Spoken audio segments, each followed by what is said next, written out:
Good morning. Thank you for joining us on this blustery day. Gosh, the wind outside, I couldn't believe it this morning when we drove in.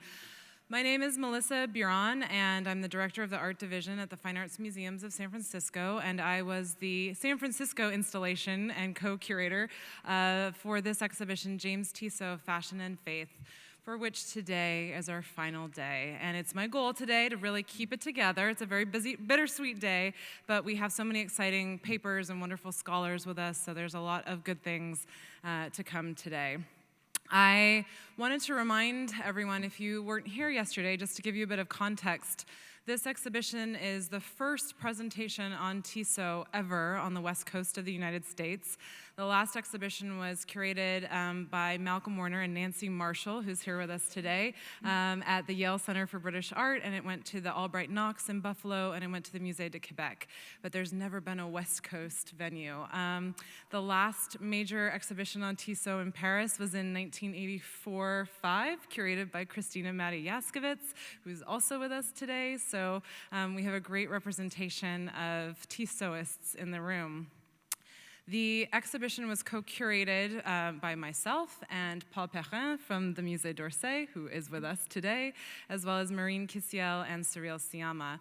And it will open in Paris at the Orsay on March 24th. So if you're in Paris between March 24th and July 19th, please make an effort to go to the Musée d'Orsay, which I'm sure you would already.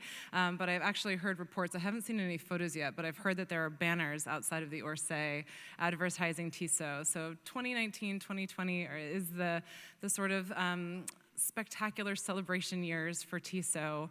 And it's really just been an honor and a privilege to get to be with his work over these last 4 months, to get to visit the galleries and have some time with him and his creations, because as I'm sure you will have seen if you've been in our exhibition or if you're about to go into the exhibition, there's really so much rich material, and I'll try and sum it all up in the closing paper today. Have I left anything major out? I did that yesterday. I forgot some kind of big things. I think I covered all the bases for this. I am really thrilled for today's program, which is part of a 2-day series of new scholarship. If you've seen our exhibition catalog, it's nearly 400 pages of original new things to say about Tissot. And in this today's closing weekend symposium, we're saying even more new things about Tissot. And I hope, it is my intention, that these papers will become a new scholarly publication. It would be great to record the new ideas that are coming out of this weekend. So stay tuned for that. The symposium has also been recorded, so if you are interested in rewatching all the wonderful things we have to say today, you can eventually find it on our website, fingers crossed. And without further ado, I'll introduce our first speaker, Krystyna Matyjaszkiewicz. She is an independent art historian and a curator, and she is a leading expert, perhaps the world's leading expert, on the life, work, and milieu of James Tissot. In 1984, as assistant curator at the Barbican Art Gallery in London, she organized the major Tissot retrospective that toured to Manchester and to Paris to the Petit Palais. Her publications include entries for the Oxford Dictionary of National Biography on James Tissot in 2011, and contributions to James Tissot, our exhibition catalog for San Francisco, and also to the Paris publication that will accompany their exhibition. Her current work includes the development of an exhibition centered on Thomas Becket and the pilgrimage for the Beanie in Canterbury in 2020. And I'd just like to anecdotally say, before I introduce all the speakers, how I know them and why I've invited them.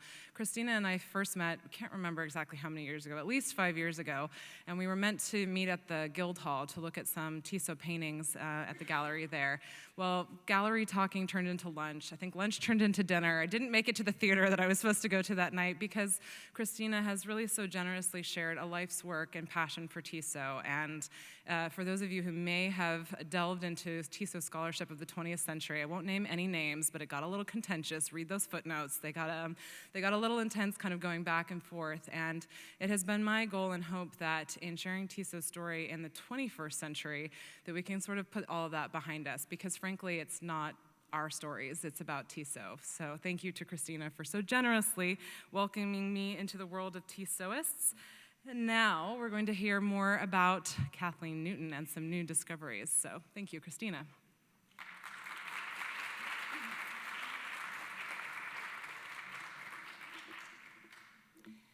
Thank you very much, Melissa, for your kind introduction. And many thanks for inviting me to come and present some of my new findings about Kathleen Newton. Kathleen appears in the majority of Tissot's late London paintings and was the great love of his life. At least 5 novels have been written about them. But some of the facts of her life and her close female relatives are perhaps more astonishing than might be imagined. We know from her entry in the 1861 census that Kathleen was born in Agra, the ancient Mughal capital city of northern India, home to that famous monument to love, the Taj Mahal. Agra is located at the edge of the pink-colored British territories, which were at that time occupied and managed by the Honourable East India Company, the employers of Kathleen's father, an accountant in the Collectors or Revenue Office. On the night of Sunday, April the 7th, 1861, when the census was taken in England, Kathleen was recorded as aged 6.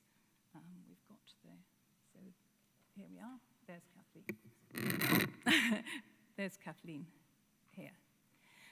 Kathleen was recorded as aged 6, and with her older sister Mary, aged 9, living in the heart of London with their uncle, Frederick Kelly.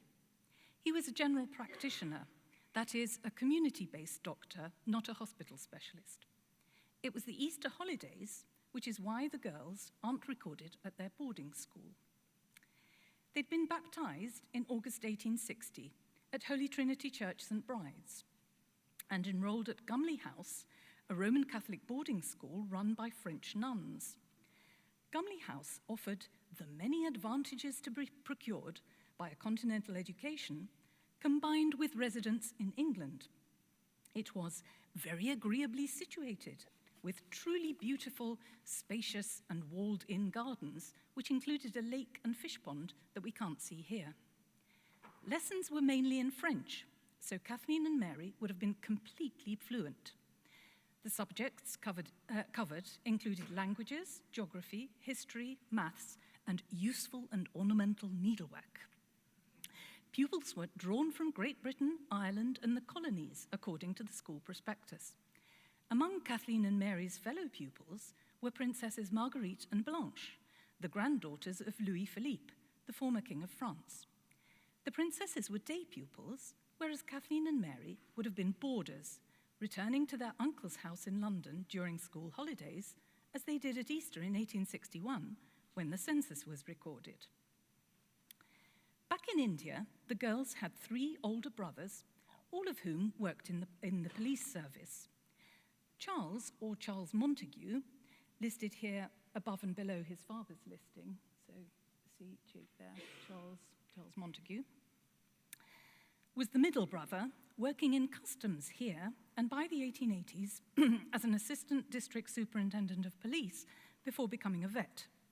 Frederick, who is, where's Frederick? Youngest of the 3 was assistant district superintendent in Multan, then in Kangra. George Lloyd, there we are, was the eldest, an assistant superintendent in Delhi in 1865, Julunda in 1868, and district superintendent for the Punjab at his London wedding in 1870. Here we are.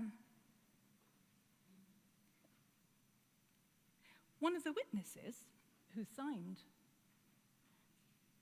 the marriage register is Mary Pauline, Kathleen's older sister.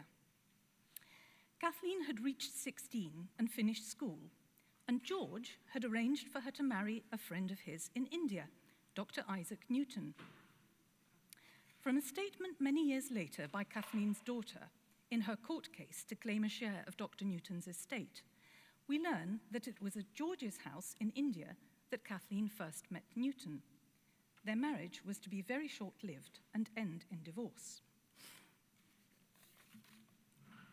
According to the divorce proceedings, the co-respondent, or other party involved, was Captain Palliser, an officer in the Navy or a naval officer. Navy or naval with a capital N meant Royal Navy.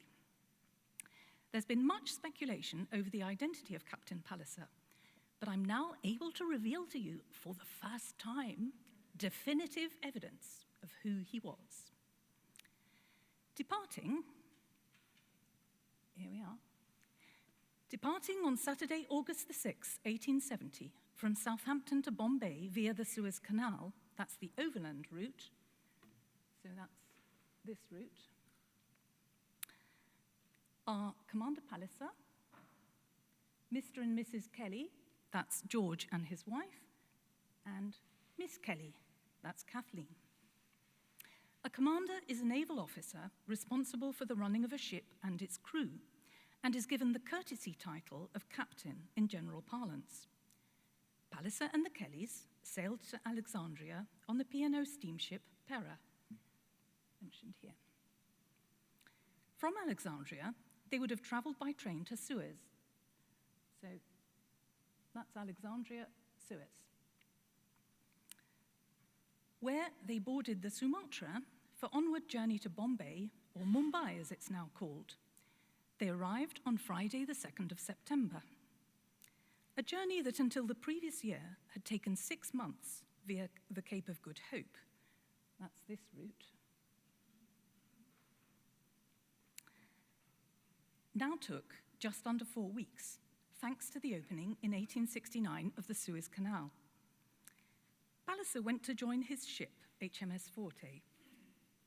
So that's mentioned here. Commander Palliser joining the Forte. Forte was the flagship of the Commodore in charge of the Royal Navy's East India Station. Forte's previous commander, Gould, had been court-martialed for illegal flogging and dismissed. Henry St. Leger Berry Palliser, or Silliger Berry Palliser, was the son of Fanny Berry Palliser, born Marriott, the sister of the Royal Navy officer and novelist, Captain Frederick Marriott. Fanny herself was a writer on art, whose publications included books on pottery, medieval art, and lace. The Pallisers had Irish Protestant ancestry and a castle and lands in County Kildare. Percy Scott, one of Forte's midshipmen, recalled that Palliser made us dress properly and, in appearance, set us a fine example. He took a long time over his toilet, but when he did emerge from his cabin, it was a beautiful sight. Though he might have worn a few less rings on his fingers. No wonder Kathleen, fresh from an all-girls convent school, was smitten. Our new commander was a great success, wrote Scott. He gave us midshipmen plenty of boat sailing, took us on shore to play cricket, and encouraged sport of every kind. There were also amateur theatricals presented at a theatre in Bombay, and music. And the cricket. We've got Captain Palliser here. Such activities were necessary to combat boredom among the Forte's crew, as there was little action at this time, and Palliser's main task was to keep the men busy. The ship he absolutely transformed, said Scott. All the blacking was scraped off the masts and spars, and canary yellow was substituted. The quarterdeck was adorned with carving and gilt. The coamings of the hatchways were all faced with satinwood. The gun carriages were French polished, and the shot was painted blue with a gold band round them and white top. Of course, we couldn't have fired these shot into the guns if we wanted to fight. Kathleen, meanwhile, was taken by her police sergeant brother, George, to his home in Ludhiana, Punjab, in the mountainous regions of northwestern India. They would have travelled from Bombay by train, so, Bombay, like that. Again, a recently completed time saver. The advantage of railways for a young woman, unfamiliar with the country, was that they offered an uncomplicated and practical means of escape. Railways have set routes with town names at stations, timetables, catering facilities, all for the price of a railway ticket. Soon after they arrived in Ludhiana, George introduced Kathleen to his friend Dr. Isaac Newton, who lived in the same town. Born in Yorkshire, Newton had followed his father into the medical profession, and in 1859 was appointed assistant surgeon in Bengal. The surgeons of the Indian service looked after natives as well as British people, and needed to be self-sufficient, courageous, and just, according to another surgeon at the time. In 1868, he was made superintendent of vaccination for the Punjab state after a cholera epidemic had killed thousands. He was a widower, aged 32, and therefore twice Kathleen's age, with a 3-year-old son, also called Isaac.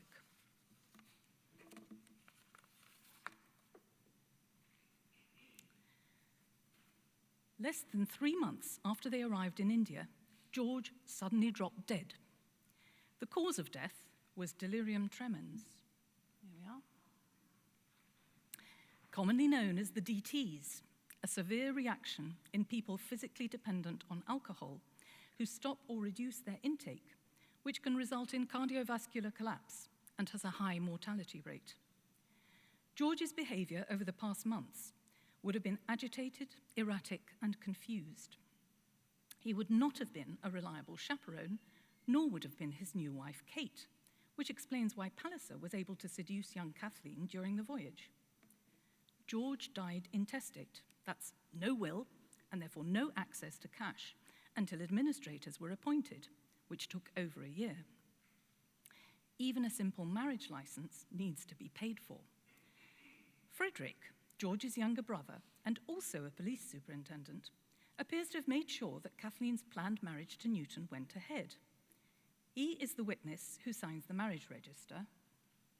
Here we are. On January the 3rd, 1871, when Kathleen's residence is given as Hoshiarpur, here, the place where the couple were married and where Frederick must have been living. It's about 100 kilometers from Ludhiana, where Newton was living, and to which the married couple would have returned. Almost immediately, Kathleen had regrets. According to a letter Newton wrote to his sister in Yorkshire, Kathleen, directly after the marriage, had said she could never be his wife, as she had already committed adultery. Newton also told his later third wife that Kathleen admitted improper relations with a ship's captain before marriage. No doubt, Newton tried to reason firmly with Kathleen. She had little experience of male control or strictness, having had a liberal education overseen by women. She told George's widow, Kate, to whom she ran away, that Newton had been cruel. Kate was just 3 years older than Kathleen, and the two would have become friendly during the voyage. She was the only female family member Kathleen knew in India. But Kate had her own problems, and little sympathy for Kathleen, whom she sent back to Newton. Kate was in fact 7 months pregnant and now penniless. With few acquaintances, she asked another surgeon friend of George's, Dr. John Ince, to lend her some money. He was a bachelor, 20 years older than Kate, and offered her marriage instead, which she accepted. Their wedding took place in Ludhiana on January the 12th, the day that Kathleen left Newton for good. Kate's baby, Isabel Sophie, was born on March the 4th, 1871, and Kate would have 3 more pregnancies between 1872 and 1875, and was to feel so frustrated with her marriage of convenience that she would smash plates and throw things at Ince, according to their subsequent acrimonious and sensational divorce back in England. Kathleen, on the other hand, took the audacious step of abandoning Newton and seeking out the man she loved. Palliser was easy to locate on HMS Forte, and the regular postal service would have enabled their communication. Whichever Indian port he was in, there were plenty of boarding houses and small hotels for Kathleen to live in, and all the shops and services that she might have required. From the activity program we saw of the Forte, Palliser would have had little difficulty in arranging to see Kathleen and plenty of time for them to meet on shore. In early May or April, when the Forte is recorded in Bombay, here in the census, HMS 40. This is the census in April.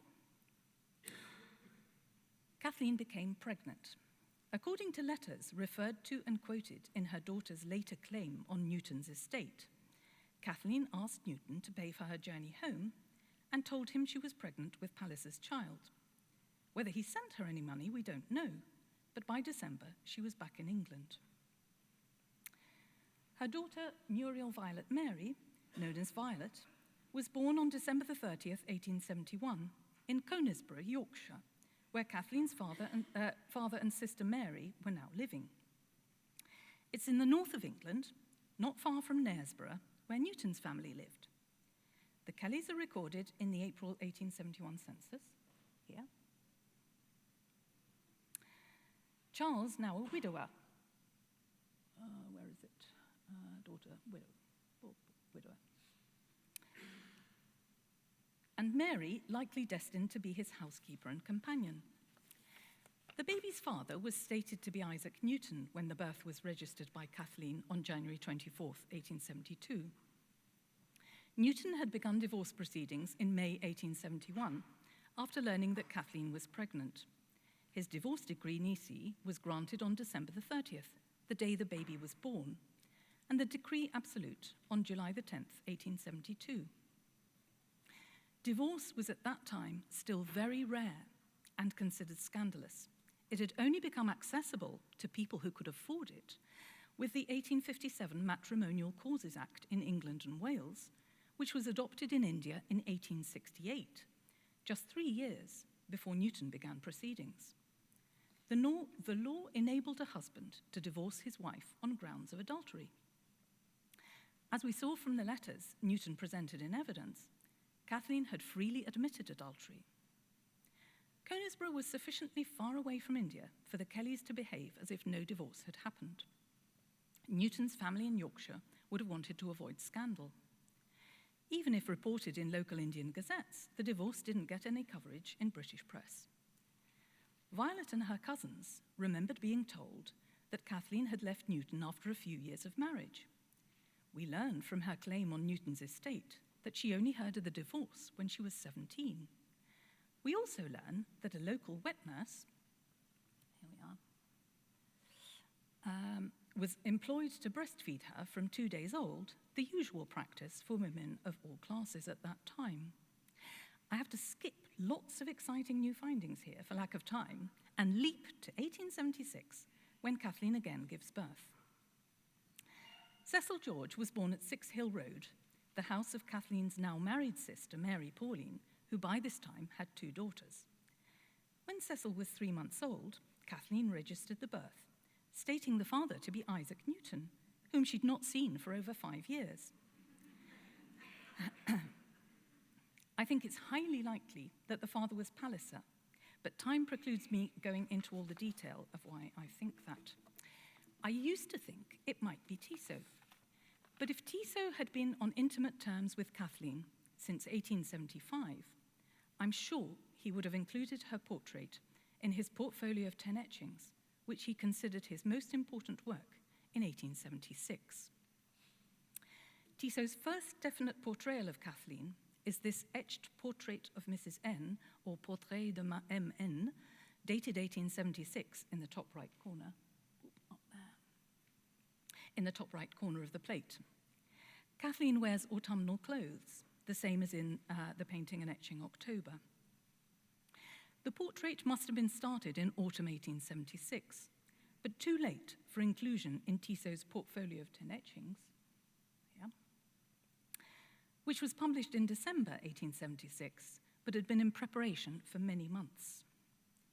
The portfolio brought together what Tissot considered his best and most representative works of the last year.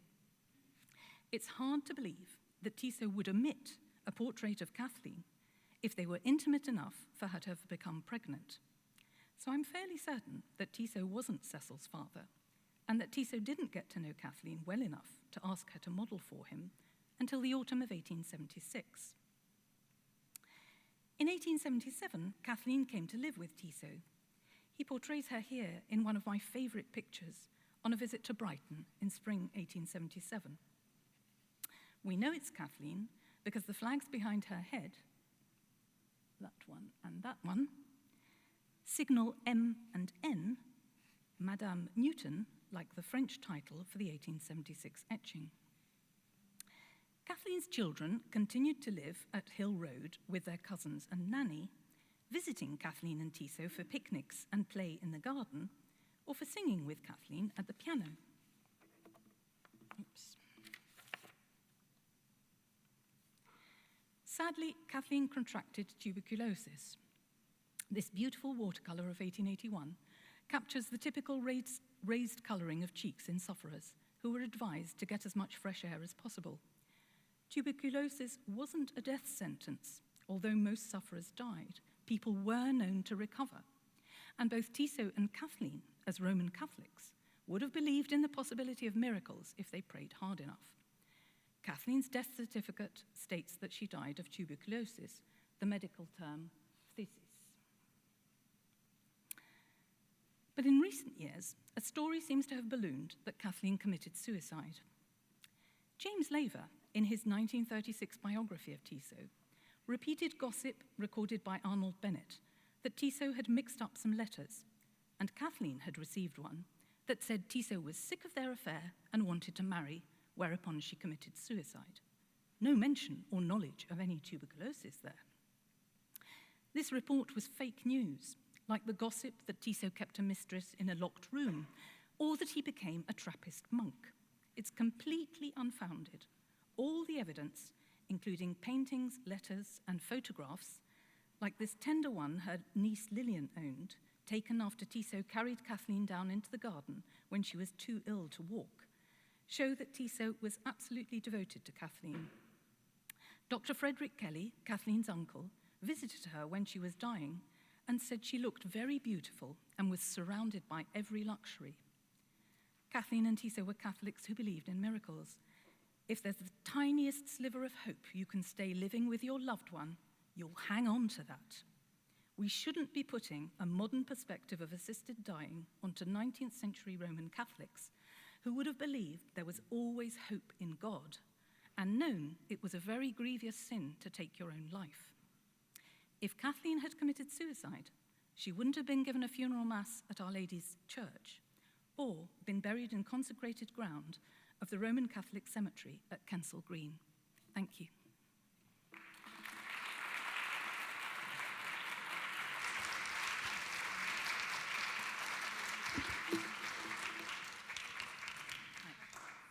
Questions, yeah? Yes. Can't see properly. Krystyna, that was wonderful. Thank you. I just want to make sure I understand. The two children lived at Hill Road. Kathleen lived in Grove End Road. Yes. Who's paying the bills for the children's upbringing? We don't know, but the Harveys already had, Mary Pauline had three, well, there were two children before Cecil was born, and then there's another boy that lives, and other pregnancies. So she has a nanny looking after her children, and that nanny also looked after Kathleen's children. So they were, the whole looking after the children bit would have been covered by the Harveys, who have independent income. Does that answer? Yes, yeah. I mean, it was perfectly normal at that time that nannies really, now we think of family life very differently to how it once was, where much more like, in Mary Poppins sort of things, where you've got a Mary Poppins, you've got a nanny looking after the children, and they come down all clean and nicely dressed for tea or, for play in the garden and for walks and picnics. Cavorting around the studio is not something that would be happening all the time. Thank you for your presentation. I wish we had more time to hear from you, but can you quickly tell us about the other two children? We heard about the first two born, but the last two, I speculate, are Tissot's. No. Kathleen Newton had just two children. She had Muriel Violet Mary, who is called Violet. She is Palliser's daughter. Kathleen actually says that, and the timing is absolutely right, and so on, for that to be Palliser. She then has a second child, Cecil George, who's the one born in 1876, March, I think it is, 1876. And Cecil, the little boy, is the one that has been speculated, was maybe Tissot the dad. And I did used to think so, but as I've said, now that I've found evidence, the history of the production of the portfolio of 10 etchings, and knowing that he was preparing it for quite a long time during the second half of 1876, I really find it difficult to believe that his first etching of her was done too late, finished too late for inclusion in that portfolio. I think if he had known her before, certainly intimately enough for her to become pregnant, I am sure he would have done a portrait of her, because that portrait of Kathleen, which is the one that I showed at the beginning, that becomes one of his most important, most exhibited, most well-known etchings. And I think, the way that he considered it to be an extremely important work, and often if he was only showing one work, he would show that, I think it shows that it had significance for him. And I find it hard to believe that he would not have done something like that in rounding up everything that he's done from mid-1875 to 1876 in his portfolio. The other children that we see in the pictures are Mary Pauline's children. Mary Pauline had an older daughter who's born in 1873, and then she has a little girl, Lillian, who's the one that's in quite a lot of pictures, who was a great favorite of Kathleen's. And then there is a baby boy.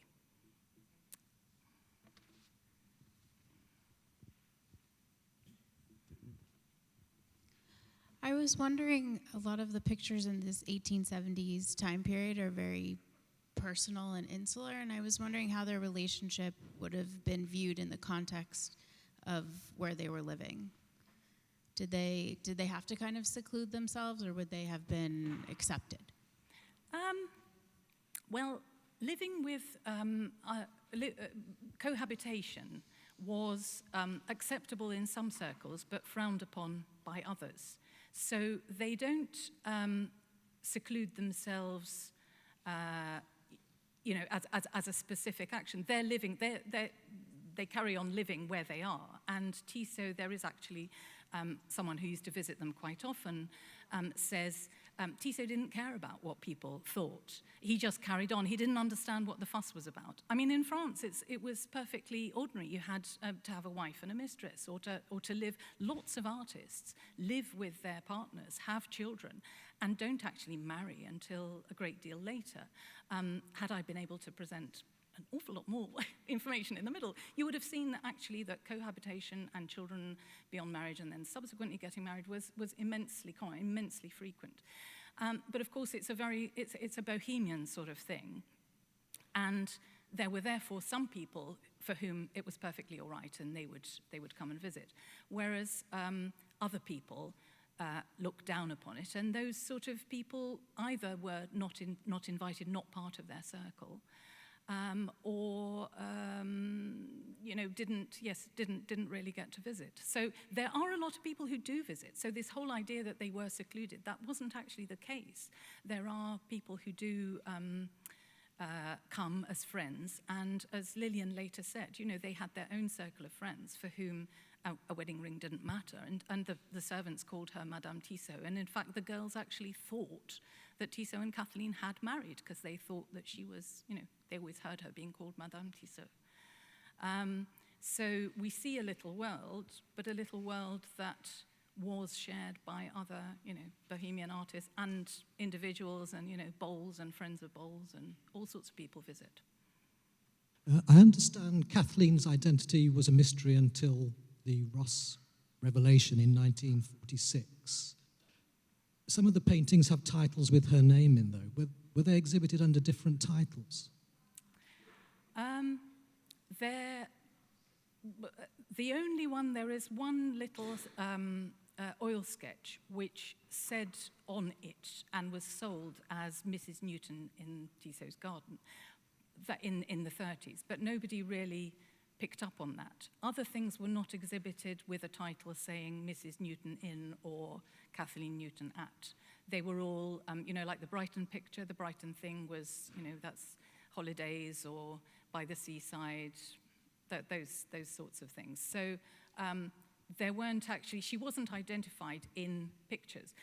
The first biography of Tissot, though, in 1906 by a friend of his, Georges Bataille, that biography, which was published in, what could, for English people, would be an obscure publication because it's the Revue de Bretagne, but for an artist born in Nantes, it makes complete sense that it was published in the Revue de Bretagne. And that biography actually does say that his partner was called Kitty, and which was the pet name. I call her Kathleen because it's quite, that's what she's sort of become, and it's difficult to be calling her by her pet name, Kitty. But Bataille actually describes her and describes her appearance and talks about their relationship. So he knew who she was. He didn't know her surname. So the first identification of the surname in print was with the 1946 interview that Marita Ross carried out with Lillian Harvey. Yes. Any other? I'm probably done. Yeah. Is there anything else? Any other? Lovely. Thank you very much.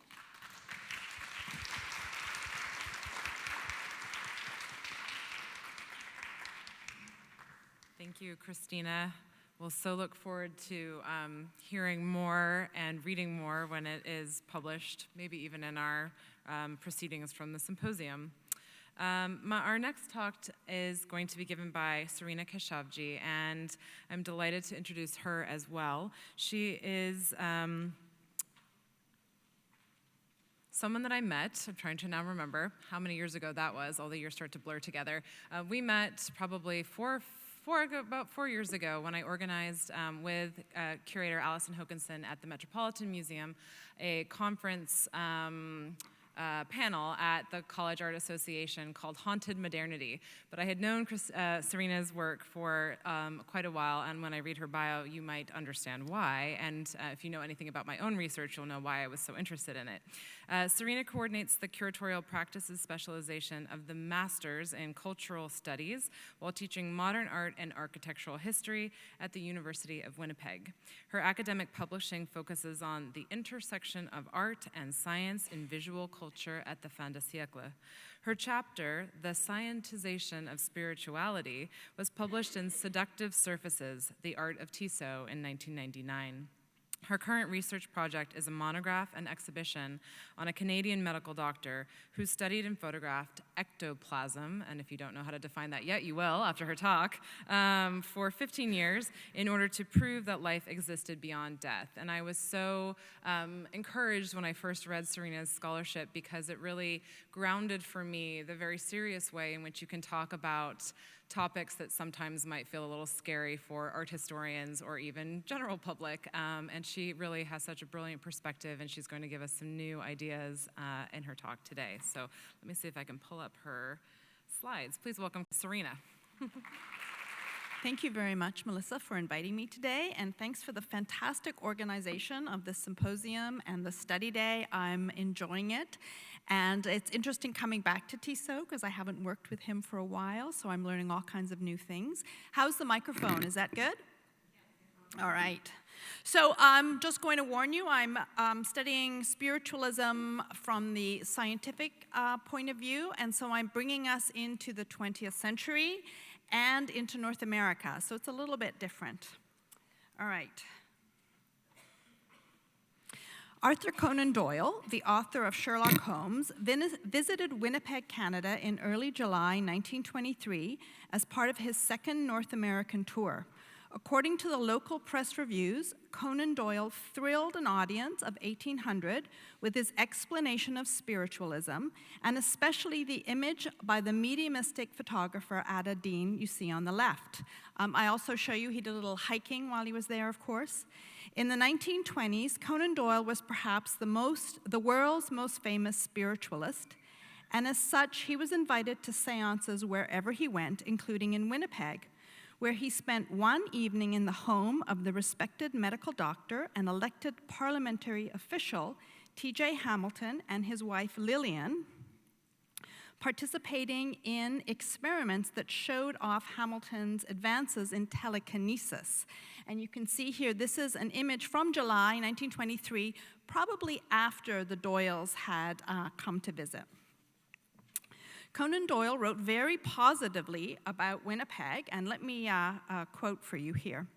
"When I consider the wonderful psychical phenomena of the one circle seen with my own eyes," that's the Hamilton Circle, "and the religious atmosphere of the other, I came away with the conclusion that Winnipeg stands very high among the places we have visited for its psychical possibilities." And Winnipeggers love this quote. We use it all the time. However, the Doyles would not have noticed, but by the early 1920s, Winnipeg was on a downward trajectory, losing its status as the Chicago of the North. And there's a wonderful article here, with the title, "All Roads Lead to Winnipeg," and this great graphic where we are the center of the continent. And you know what? We still use this graphic. It still comes up in city publicity. From 1871, when it signed the first treaty with the indigenous people, until 1914, Winnipeg had been one of the main North American grain exchanges because of the open seaport in Hudson's Bay. In part, Winnipeg's loss of economic status is attributed to the May 1919 general strike, where 34,000 workers shut down the city for 6 weeks for better working conditions. It's the beginning of unionization in Canada, and of course it deterred a lot of business from Winnipeg. But also in 1919, the flu pandemic broke out, killing 1,200 people, including the Hamiltons' young son.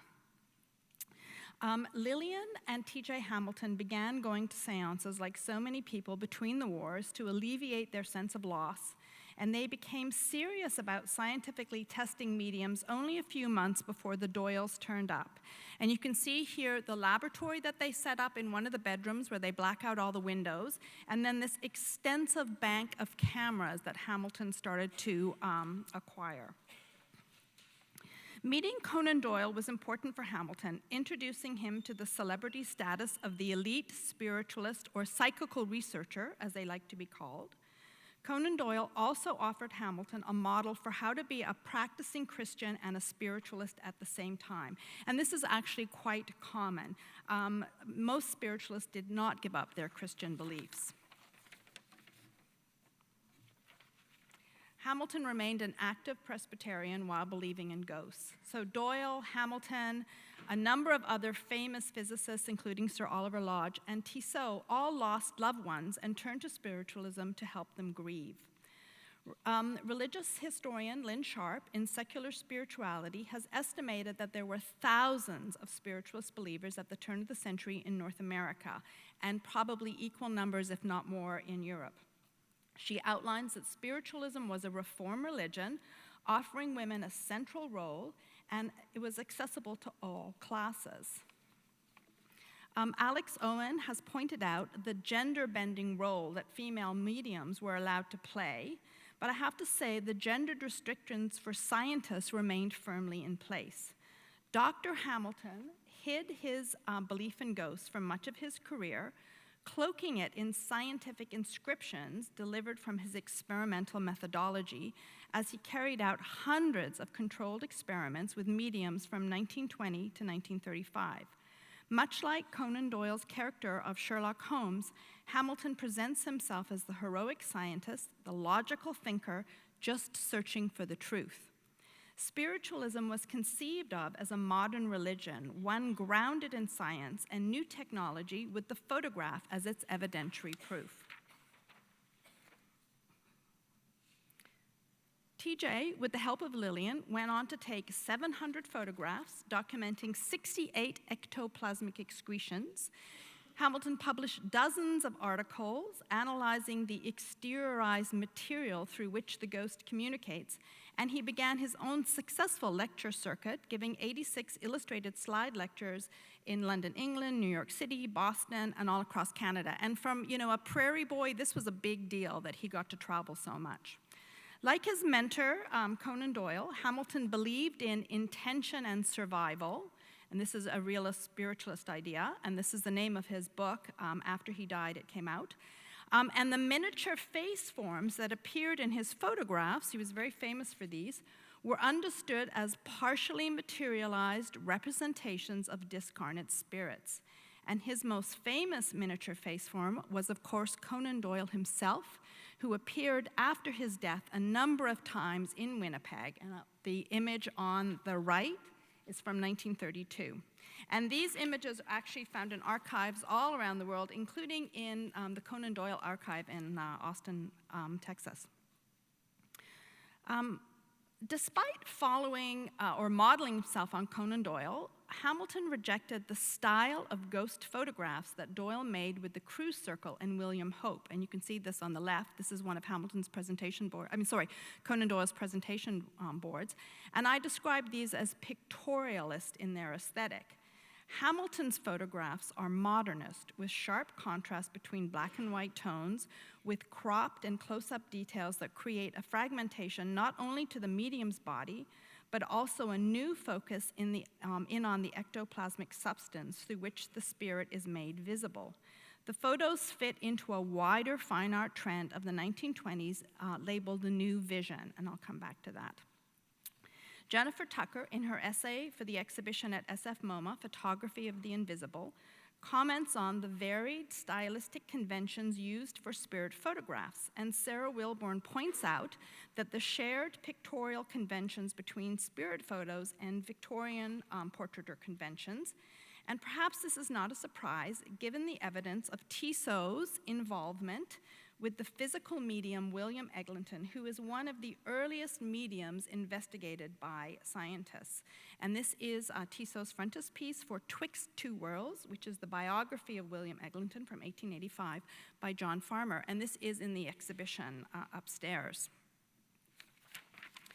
So famous and popular was William Eglinton that we have 4 images documenting his materializations within a few years of each other. So we have really excellent representation of Victorian ghost images, this in this one little set of images. And also you'll know that the mezzotint and the painting are upstairs in the exhibition. So we have images by 2 fine artists, quite famous fine artists who are trained in portraiture. We have a scientific illustration, and we have a photograph. Now I'm just looking for the, I'm gonna go through these one by one so we can see them more carefully. So the first one I want to show you is by Albert Bernard. The French naturalist portrait painter Albert Bernard documents the 20 May 1885 seance with Tissot, and he records for us the materialization of 2 ghosts, the orientalizing figure called Ernest and Tissot's great love, Kathleen Newton, and you can see that here. So, according to Bernard, Tissot was all set up to paint, and you can see the easel, and I think he's probably holding a palette as the 2 ghosts materialize. And this scene matches perfectly some of the descriptions that we find later in the literature, especially this one from the scientist Charles Richet, one of the most prominent researchers of ghostly materializations. And let me quote, "Important seances were held at the house of the artist J.J. Tissot. After a brief space, 2 forms appeared by Tissot's side. At first they were nebulous, but gradually became clear so that all their features could be seen. The male form had in his hand a kind of light with which he lit up the feminine form. Monsieur Tissot recognized the latter and, much moved, asked her to kiss him. She did so several times, and her lips were seen to move." So you can kind of see him leaning forward here to kiss her. And this sort of hints at that undecorous behavior that mediums and ghosts were allowed. Sort of public kissing would have been okay.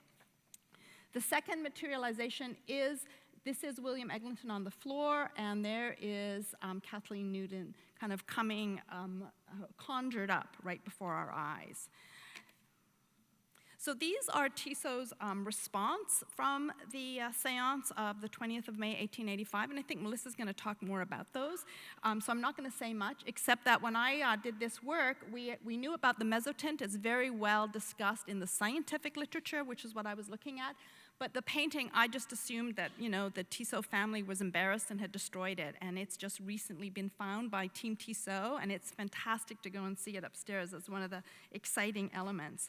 And so I'm going to move on to the next image, and that is by Gerard Kuhlmans, a practicing spiritualist and a scientific illustrator, very well respected for drawing birds. He applied his training to depict the substance of materialization, which was being described by scientists like Dr. Richet as fast-moving and with a defensive instinct that must have made it seem bird-like in a way. So you can see the full materialization here of the same figure or nest. And then beside this, and this is also in the album, it's upstairs, you can look at it, are these spirit lights. So Richet talks about these spirit lights in his comments. It's a concentration of the medium's vital force, and it radiates almost as if it's from a glowing bulb. It's the vital force or the psychic force, and it's described as an invisible energy akin to the newly discovered electricity or even radiation. It travels through the etheric universe, and it exteriorizes out of the medium's orifices. So any holes in your body, this material can come out of. The force is a directed, purposeful force, and it can create any form, and it holds the discarnate spirit. So Farmer calls it bioplasm, other people call it the psychic force, but Kuhlmans really renders the Victorian science very accurately. The spirit sort of visualizes itself into the substance. And just so that you can see that other people are also doing this, well, I have actually a few close-ups of the light. You can see that.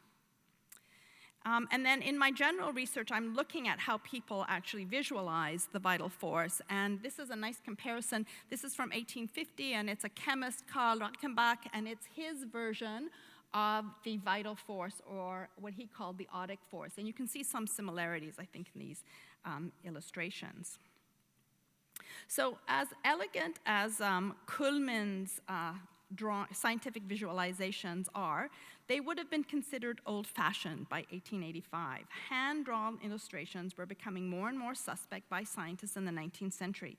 Psychic researchers were all trained scientists, and they were turning more and more to automatic recording devices, cameras, and photographs for evidentiary proof. And you can see that kind of exemplified in the Russian scientist's photograph that I have here. I added quite a few things to this image just to get them all in.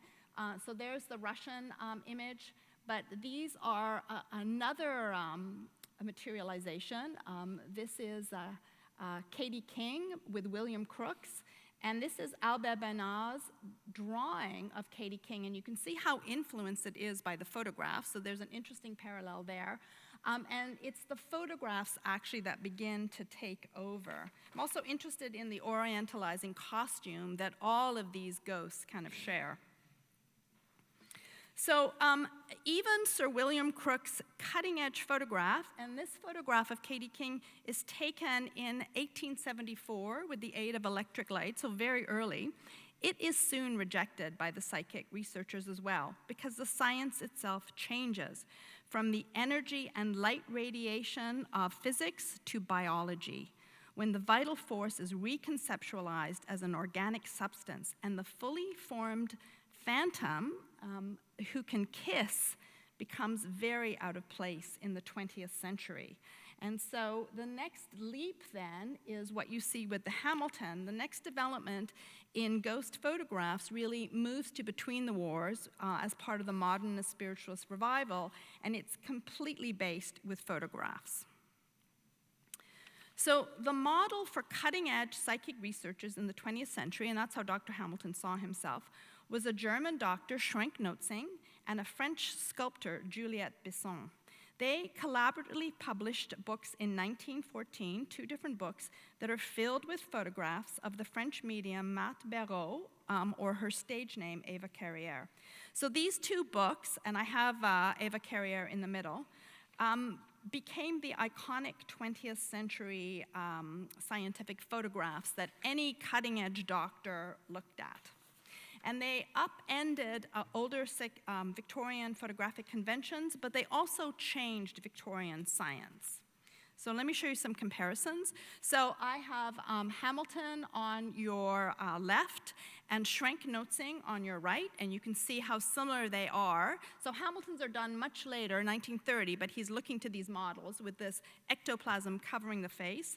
And then I want to introduce really on the right Juliette Besson. She's very, very little known, but she's actually kind of extraordinary because she's one of the few women that are given some status within psychical researchers.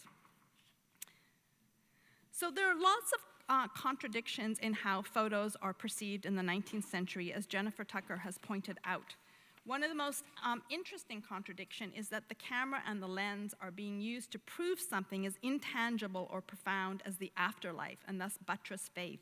And you get these sort of odd things happening. Both Conan Doyle and Hamilton asked the ghosts that they were meeting in seances for descriptions of heaven, and they would actually write down these descriptions.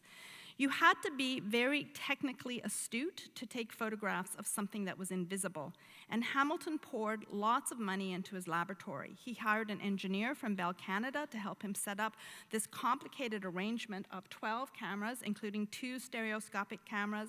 He rigged up an automatic flash system so that could be released very, very quickly. He didn't even have flash bulbs until the 1930s, so he's using magnesium powder and reinserting it every time.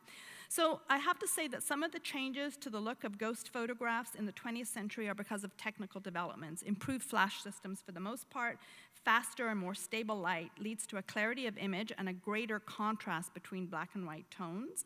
The laboratory itself also adds a kind of minimalist look to the whole endeavor. And this is actually by a contemporary artist from Ireland, Susan McWilliam, who did a performance based on Hamilton's photographs and recreated the cabinet for us. So we have an accurate replica of the cabinet.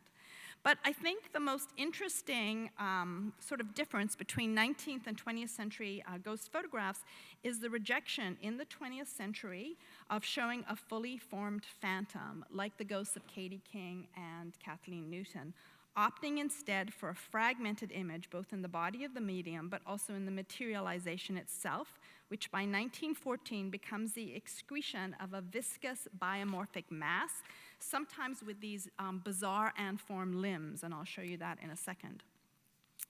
Art historian Martin Kemp, in Visualizations, notes that scientific illustrations move away from ornamentation towards minimalism and abstraction to enable scientists to focus on the important elements, and that's exactly what's happening here. The big change then in 20th century photographs is because of the science itself, specifically how style is influenced by research aesthetics. The photographs that I have here are from one of the albums that Hamilton's wife Lillian put together, and you can see his notes are pasted in, and in these notes he cites actually the research of 2 important French doctors, so the Nobel Prize winning Charles Richet, who I've mentioned before, and also Dr. Gustave Gelée. Science historian Robert Brain has laid out that these scientists utilized an amyoid theory, suggesting ectoplasm moved like an amoeba with pseudopods, and also they renamed it a plasm, protoplasm, the primal matter that shaped all living things. And Hamilton talks a lot in here about how it moves and how it can shape itself. Robert Brain has also noted that protoplasm was given a kind of autoplastic and universal quality in the way we discuss stem cells today, and this opened it up to all kinds of supernatural associations. So in the 20th century, the substance is still called the vital force. Élan vital, they use Bergson's term a lot, but it's the biologically oriented research completely influences the photographs of the substance. Ectoplasm changed from the radiating light of Coleman's and Tissot that we saw upstairs to this jelly-like paste. So Schrenck-Notzing and Juliette Bisson were both interested in art, and they used the process of making fine art as a metaphor for the creation of ectoplasmic shapes. Bisson herself was a moderately successful sculptor within the Beaux-Arts tradition, exhibiting twice in the Salon, 1901 and 1902, and she got an honorable mention. And most of the photographs in the 1914 books actually took place in her studio, and I love that we have this. So you can see the tarps that are over the sculptural pieces, and then she's created this little niche here with blacked out cloth and curtains and a chair where the medium would sit. And that's the only work of hers that I found. She really has not made it into art history at all. So Hamilton collected everything he could by Bisson and also by Schrenck-Notzing, and he made notes in particular about one important seance, and it's the 13th of March, 1911. And again, you can see how he's copied the images here. So here's Hamilton's flat hand series, and there's the flat hand in the Schrenck-Notzing picture. So let me quote Schrenck-Notzing describing this seance. This day's experiments were remarkable for the sculptural character of the teleplastic projections. Some of the head and hand shapes resembled unfinished plastic works of marble, plaster, or clay on a white background. Perhaps this extraordinary circumstance is explained by the fact that Eva C. inhabits a room connected with Madame Bisson's studio.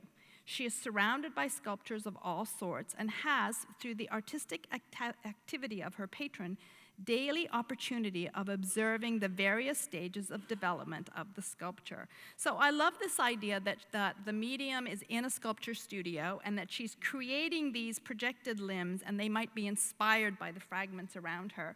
And it also makes me think of, sculpture in 1912 in Paris. Redon's fragmented style would have been on everybody's mind. And sometimes when they're describing these bizarre limbs, they use a kind of non-finito aesthetic. So I think there's an interesting cross-current happening here.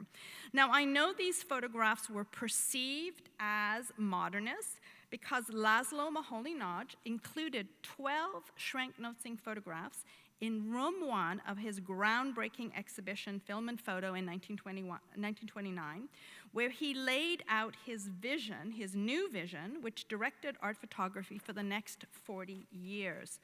Schrenck-Notzing's scientific photographs were included because they utilized all the formal innovations Moholy-Nagy was encouraging artists to take up: odd angles, close-up views, high contrast, sharp focus, and a tendency towards abstraction.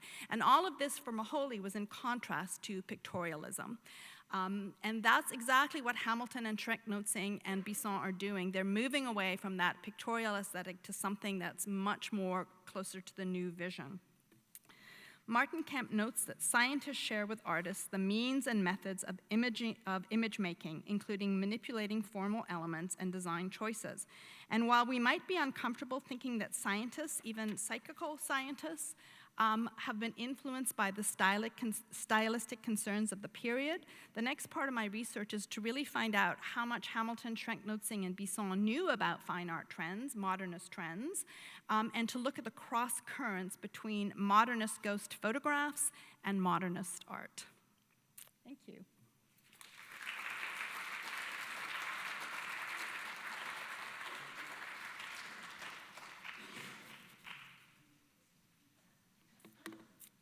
Any questions?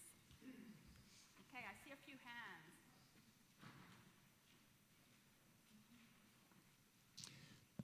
I had a question about whether it was only women who were able to be the medium.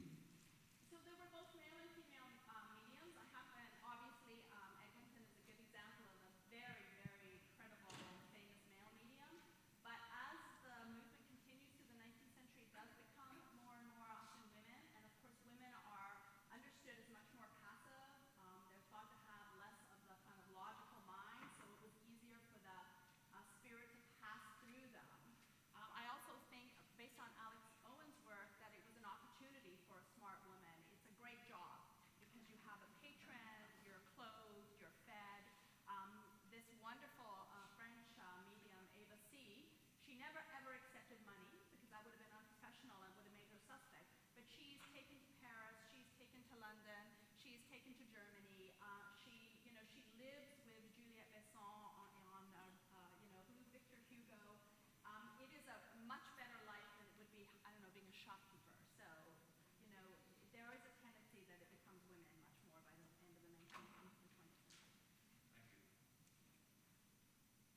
I couldn't help but be struck by that photograph of Eglinton on the floor, the Victorian background, as something that Max Ernst might have executed 30 years later. Yeah. You know, I'm so interested in, well, we know that the Surrealists were interested in the unconscious, and that meant both mediumship as well as trances and hysteria.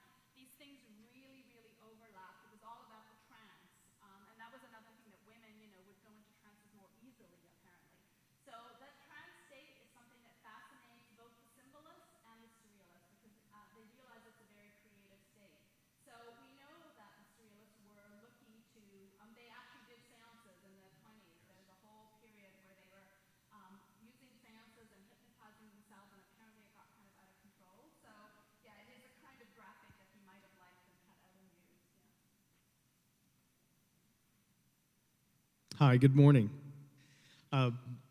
I'm a scientist by nature, and I always look at things, you know, objectively. I try to, not too subjectively, but I happened to stumble upon a spiritualist church once, and I went in, and these people didn't know me.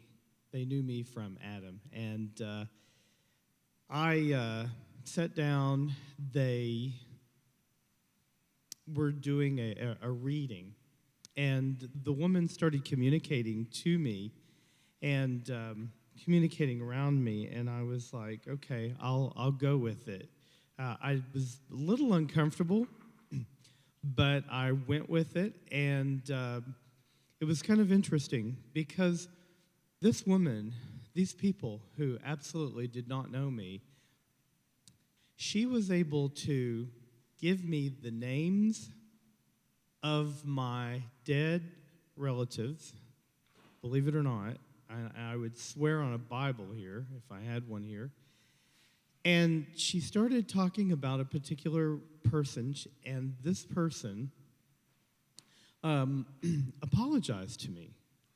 And this was a person, she gave me the name and the offense and actually how they were in the spirit world. And I'll tell you what, it made a believer out of me because I was really amazed that she was able to name 3 names of the 3 people. She was able to give profession, and she was able to also give some other detail.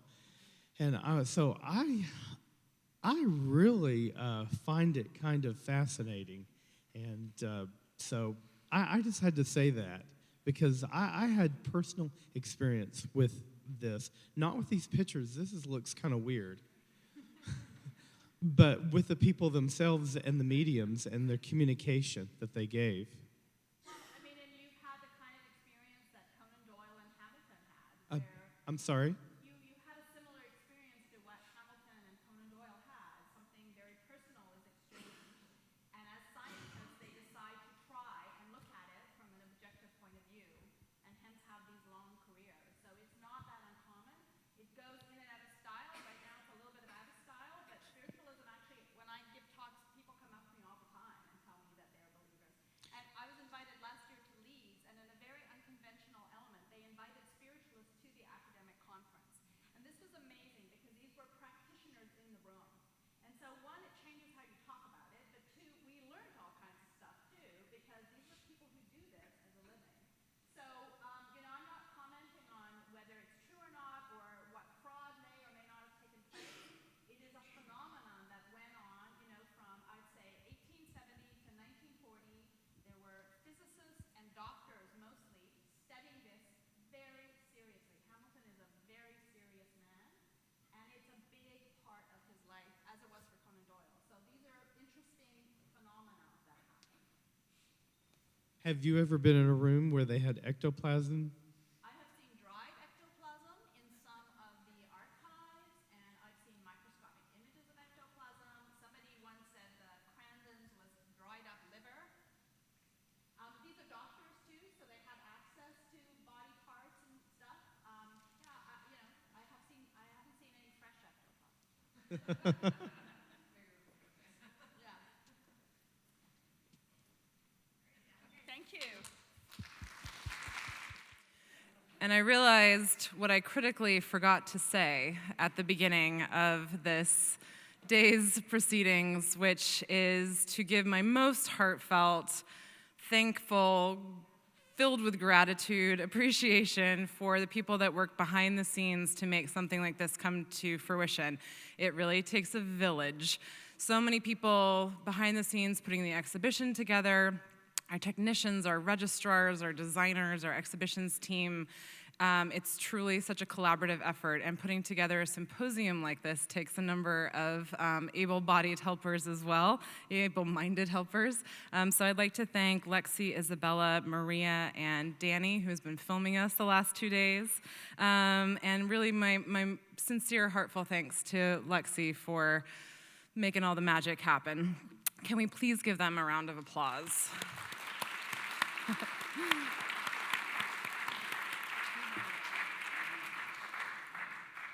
And then I also want to thank the foundations that have made these 2-day proceedings possible, that have taken such good care of all of our participants and our scholars. I want to thank, just with truly staggering appreciation, the generosity of the Lillian Goldman Charitable Trust and the Amy P. Goldman Foundation, with whom I first became connected when I was the Amy P. Goldman Fellow in Pre-Raphaelite Studies at the University of Delaware and the Delaware Art Museum. And that 1-month fellowship really transformed my ability to tell the last exhibition that I had worked on, which was called Truth and Beauty, the Pre-Raphaelites and the Old Masters. So thank you to the Goldman Foundations, thank you to all of our participants, thank you to all of my colleagues. I feel like I'm at the Academy Awards. They'd totally be playing the music and taking me off the stage now, but thanks also to all of you who are here today, listening and about to ask good questions. So I want to now introduce our second to last speaker, Paul Perrin, who is curator of paintings at the Musée d'Orsay, which is our co-organizing venue for Tissot. And the only thing I think that's really helping me get through the bittersweetness of this weekend is the excitement at getting to see the exhibition in Paris. So Paul is a graduate of the École de Louvre, and he has been a curator of paintings at the Musée d'Orsay since 2014, where he has curated several exhibitions, including Frédéric Bazille and the Birth of Impressionism, which was at Orsay and the National Gallery of Art in Washington, and Spectacular Second Empire, which was at Orsay in 2016. He is also the co-curator, as I've mentioned, of James Tissot. And it's really been such a fun experience working with Paul and Marina and Cyril, because together we've had many adventures, much like Tissot in his life, but Paul has brought a lot of great humor and intelligent scholarship to our understanding of Tissot.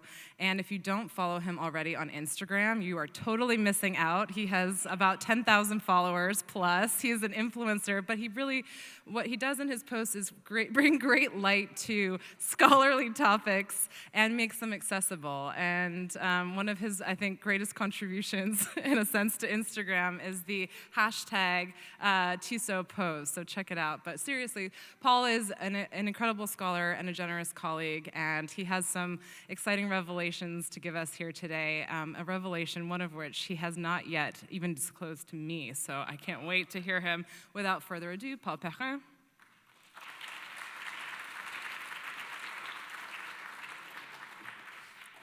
Thank you very much, Melissa. Probably my face is as red as a tomato now, but but thank you very much. So today I'm talking about the title of my presentation is An Artist's Impression of Palestine, James Tissot's unpublished travelogue. For a long time, the last stage. Oh, I'm sorry, I haven't showed the. Where is it? Okay. Yeah, good. So for a long time, the last stage of Tissot's career, dedicated to the illustration of the Bible, was not of great interest to art historians. Overwhelmingly, the monographs have limited the years 1886 to 1902 to a single chapter, typically in the form of an epilogue. Today, the importance of Tissot's religious illustration is recognized, but the context in which they were created has proved difficult to reconstruct. This is particularly the case for Tissot's travels to Palestine, where he researched and developed the life of Christ and the Holy Bible illustrations. Although these travels are of fundamental importance to understand his late works, they have remained at the margins of scholarship, due in part to a lack of primary sources. Scholars have mostly relied upon the artist's own annotation inserted into his Life of Christ book, and upon an article by Cleveland Moffett for McClure's magazine in March 1899, which was surely fashioned in part by Tissot, as it is accompanied the Life of Christ release in the United States. Almost all the literature about Tissot's trip to the Middle East comes from these two documents.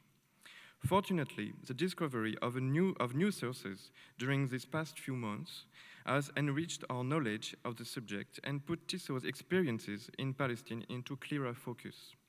And so am I delighted to use my talk today to present the result of this research, and especially an unpublished manuscript from Tissot's hand that recounts his travels to Palestine. This document not only sheds new light on his artistic ideas and his last work, but also leads us, as a sort of cherry on the cake, to discover an unknown painting by Tissot to add to his catalogue. In his introduction to the Life of Christ, Tissot discussed the reason for his project and the necessity of traveling to Palestine. He wished to depict the life of Christ in the most realistic and accurate way possible, and thus combat, I quote, the imagination distorted by the painter's fantasies. As Tissot elaborated, I quote, it was necessary to study the outline of the landscape, the character of its inhabitants, and to try to find, under the many layers of the vanished generation, the look of its people and the materials of antiquity. Like other painters before him, such as Horace Vernet, William Holman Hunt, Jean-Léon Gérôme, or Wassily Vereshchagin, the artist projected upon the Middle East, believing it to be a land untouched by modernity and a true testimony of the time of Christ, a sort of fifth gospel. While Tissot wrote about his motivation to travel to the Middle East, he offered fewer details about the dates and exact number of his trips that he made to the region.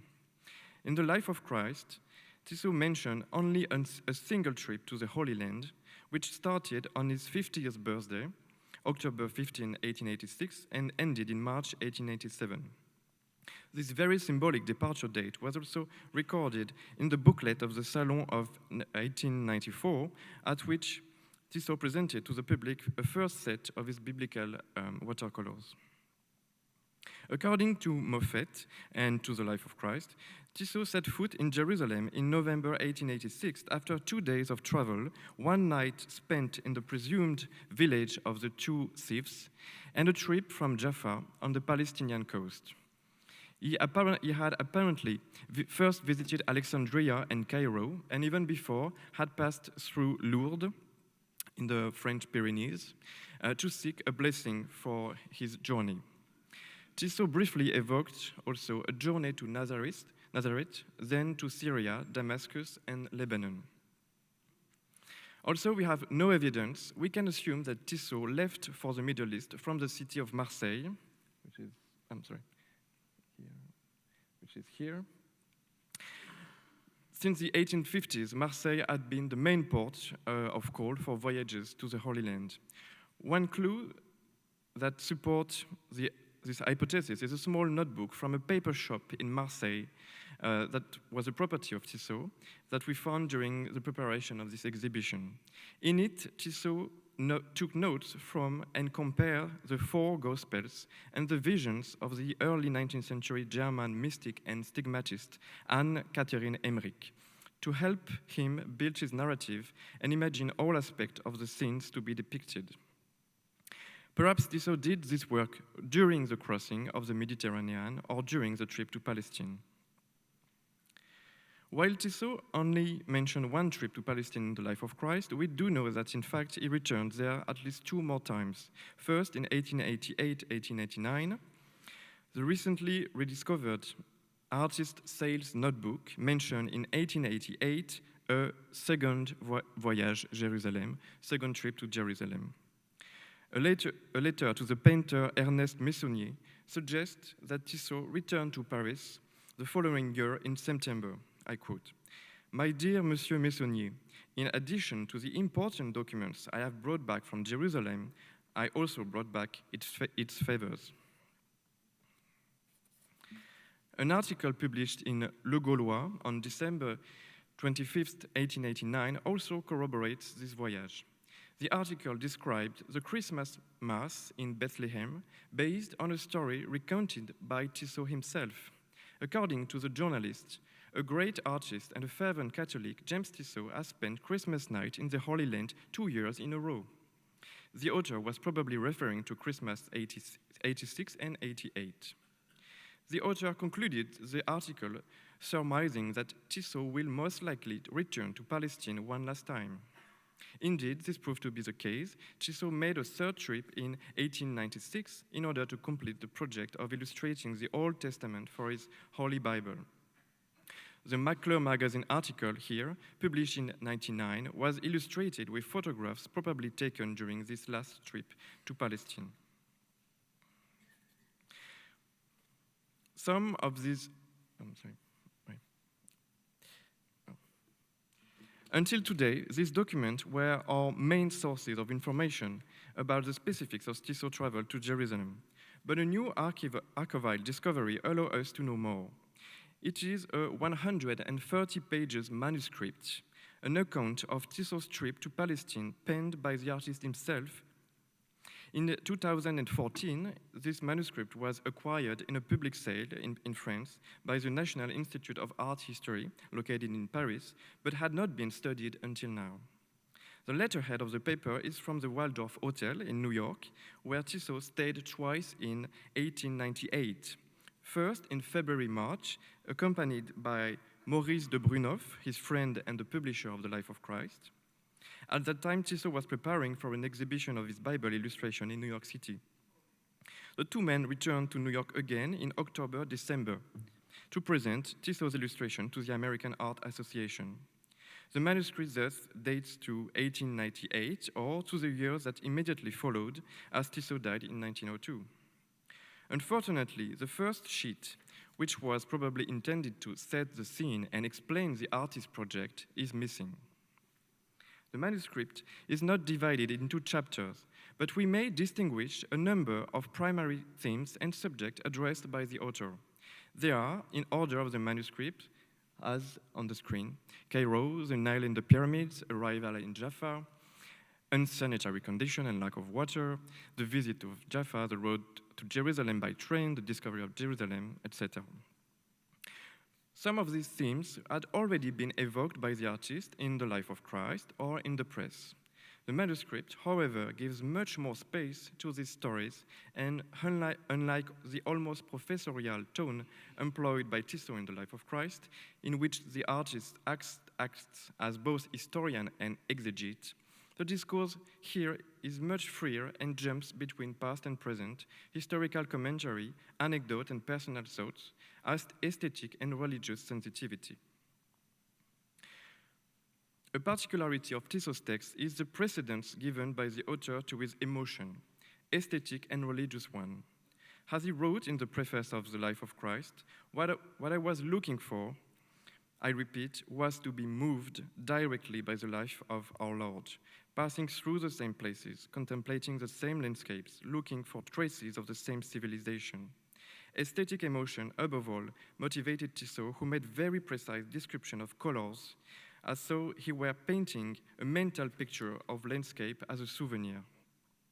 This painterly mode of writing is evident in one passage recalling the landscape of Cairo and the Nile. I quote, "From the Nile, you see the city spreading out in front of you, the color of pale coral. The Mokattam in the background is pure gold. The shadows in the mountains and monuments are turquoise blue, a blue-green of an incredible delicacy. The sky reflected by the river is barely blue, so fine, drawing rather on the clear lilac, pinkish, as soft as possible. The terrain of the houses that come into focus are the tone of the café au lait. Above the ground, the crowd is bustling in the blue of the cotton, from blue-black to the lightest blue. No red, but an orange here and there makes the harmony sing." As it is often the case in travelogues, reality is presented by Tissot in the form of fragments, moments that form a neat string of vignettes. Each situation is the subject of a picturesque tableau, and the approach is often less ethnographic than it is aesthetic. For Tissot, the visual sublime combined with spiritual ecstasy in some long passages, including that which described his first view of the panorama of Jerusalem from the height of the Mount of Olives. The artist, who had arrived from the other side of the city, he arrived here at the gate of Jaffa, on the other side of the city, asked his guide to take him all the way around and up high to discover the city in the most spectacular way possible. So they made this trip for Tissot to be able to discover the city from this viewpoint. Along the path, Tissot turned his head away from the city and did not look to the city. I quote, "I asked my guide if I had arrived at the designated point. The rain had stopped and I was contemplative, deeply moved to tears and ready to melt before the spectacle for which I had come so far." Tissot thus continues with a long description of the landscape unfolding before his eyes, taking care to arrest the colors of this moment still so fresh in his memory. All the mountains of Hebron and the desert of St. John that occupy the background of the painting were in the very black and fearsome shadow coming from the thick clouds that were moving away from the city, which appeared to me all white and sometimes yellowed by monuments. The land surrounding the city, the charred earth sown with olive trees here and there, seemed dark reddish, soaked in rainwater. Suddenly, the Tower of David, which dominated the city and which I had just recognized after studying the details beforehand on the maps, was covered with a large white cloud which rose in a column. What was it? My guide soon told me that this unusual spectacle, which takes place 2 or 3 times a year, was a cannonade fired at the Tower of David in honor of Muhammad. Many views of Jerusalem in the life of Christ take up the same somewhat gloomy atmosphere and the contrast between the light stone and the dark sky. The motif of the column of smoke from the Islamic canons metamorphoses in one instance into a column of incense rising from the Jewish temple.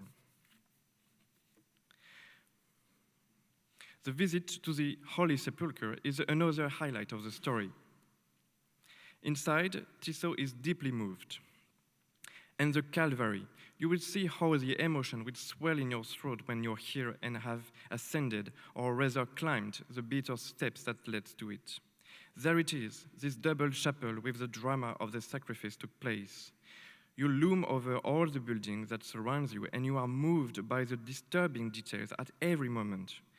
There is the gash in the rock of Calvary. It continues into the cave below. There is the hole. The hole is the hole of the cross. You put your hand in it, into the black and sacred gap. Remember the Savior that seized you then. Struck by this relic of the cross installation, Tissot invented a completely new and unusual composition for the life of Christ, that of an elderly Virgin Mary meditating on Golgotha many years after the crucifixion. No doubt Tissot identified with this figure. In the chapel dedicated to Saint Helena, where fragments of the true cross were said to have been found, Tissot became the object of an almost mystical experience. Only in this place do you think of the scene of the discovery. You follow the detail and suddenly this so attacks and invites you. A medallion you wear on your person, bequeathed to you by your father, contains a piece of the wood of the true cross. You immediately think of the holy object found here 2,000 years ago, and of which you yourself carry a fragment. These fragments make you relive the scene, you become part of the crowd at that time, and a shudder grips you religiously, deeply, in the depth of your soul, riveting you to this place as if with a chain. Tissot was not the only pilgrim to be subjected to such a trance, which the artist called a Jerusalemite fever, that produces exaltation in every place that these events occurred. At that time, this spectacular manifestation of faith almost became a topos of Jerusalem voyage literature. The manuscripts also complement what we know about Tissot's working method from Cleveland Moffett. The journalist recounted that Tissot spent 2 hours in the morning and 2 hours in the afternoon at work. The manuscript also recounted this schedule. Tissot would spend, I quote, his morning making painted studies, well situated in a corner of shade in the old rampart. Moffett also revealed that Tissot took photographs to serve the illustration project. The manuscript also talks briefly about Tissot's photography in a passage on the lack of water in the Middle East summer. I quote, I remember that at the hotel they were charging 5 francs for a bucket of water for the photography I was doing at that time, which I found exorbitant, but I had to go through it. Until recently, these photographs were not known, but we have now located a set in a private collection. They show the same kind of views as in the beautiful drawings kept in the Brooklyn Museum collection and in the Holy Bible. So these are some of the photographs that have been taken probably by Tissot in the area surrounding Jerusalem. These are also some other photographs. In this set of photographs, you have also images of Tissot himself, so probably taken by a collaborator, and here you have some of them, which you have Tissot posing in every way possible to find maybe his best profile for a good portrait of him. This is very Tissot. One other great discovery made possible by the study of this manuscript is a previously unknown Tissot painting made in Jerusalem. One day, Tissot was approached by an Armenian priest from the Cathedral of St. James.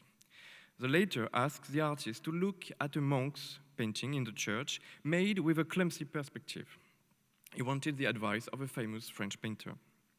After doing so, the priest asked Tissot to paint the head of St. James for an altarpiece in the chapel built on this site, on the site of the beheading and burial of St. James the Greater, and where a relic of his head was said to be kept.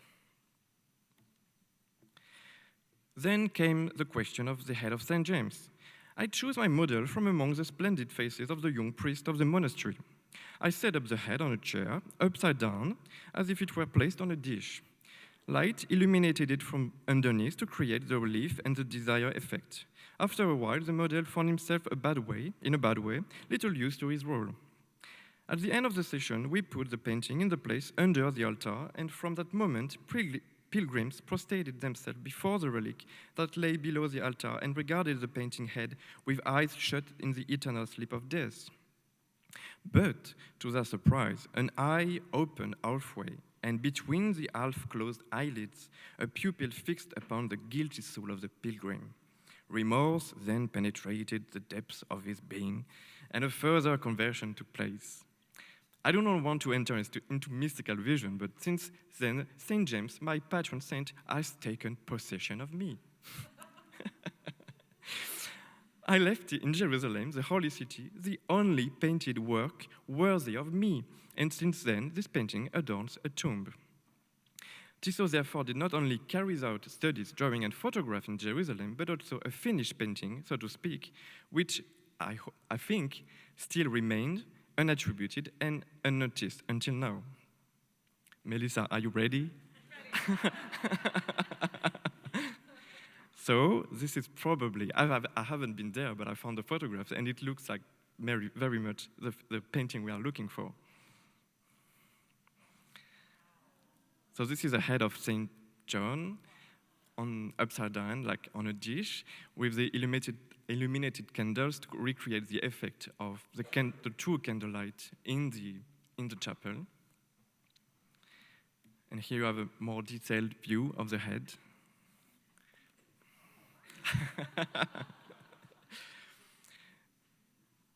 Tissot's view of the Middle East have much in common with other Western travelers' accounts from the 19th century. Like many before him, Tissot's perspective fell into tropes of the region immutability and reduced its population to a few archetypal figures, like the gentle drogman, the interpreter, the veiled mysterious woman, the merchant of exotic products, etc. Indeed, Tissot perpetuated some of the cliché of his time. When you leave the city for an excursion in the surrounding area, you are on a horseback with your dragoman and his small caravan carrying tents on the canteen, you will appear to the crowd, sitting on the low stools, a young lord to the west going to a journey. Wishes of happiness will accompany you and kids will give you tiny bouquets of flowers. Then, touched by this delicate attention full of seduction, you will enthusiastically plunge your hand into your pocket, believing yourself a sultan, and will throw without a second glance handful of small change. Don't think you're being fooled by some oriental trick to grab up our money. No, this is the land of Saladin, of the 1001 Nights, of comic opera where you are.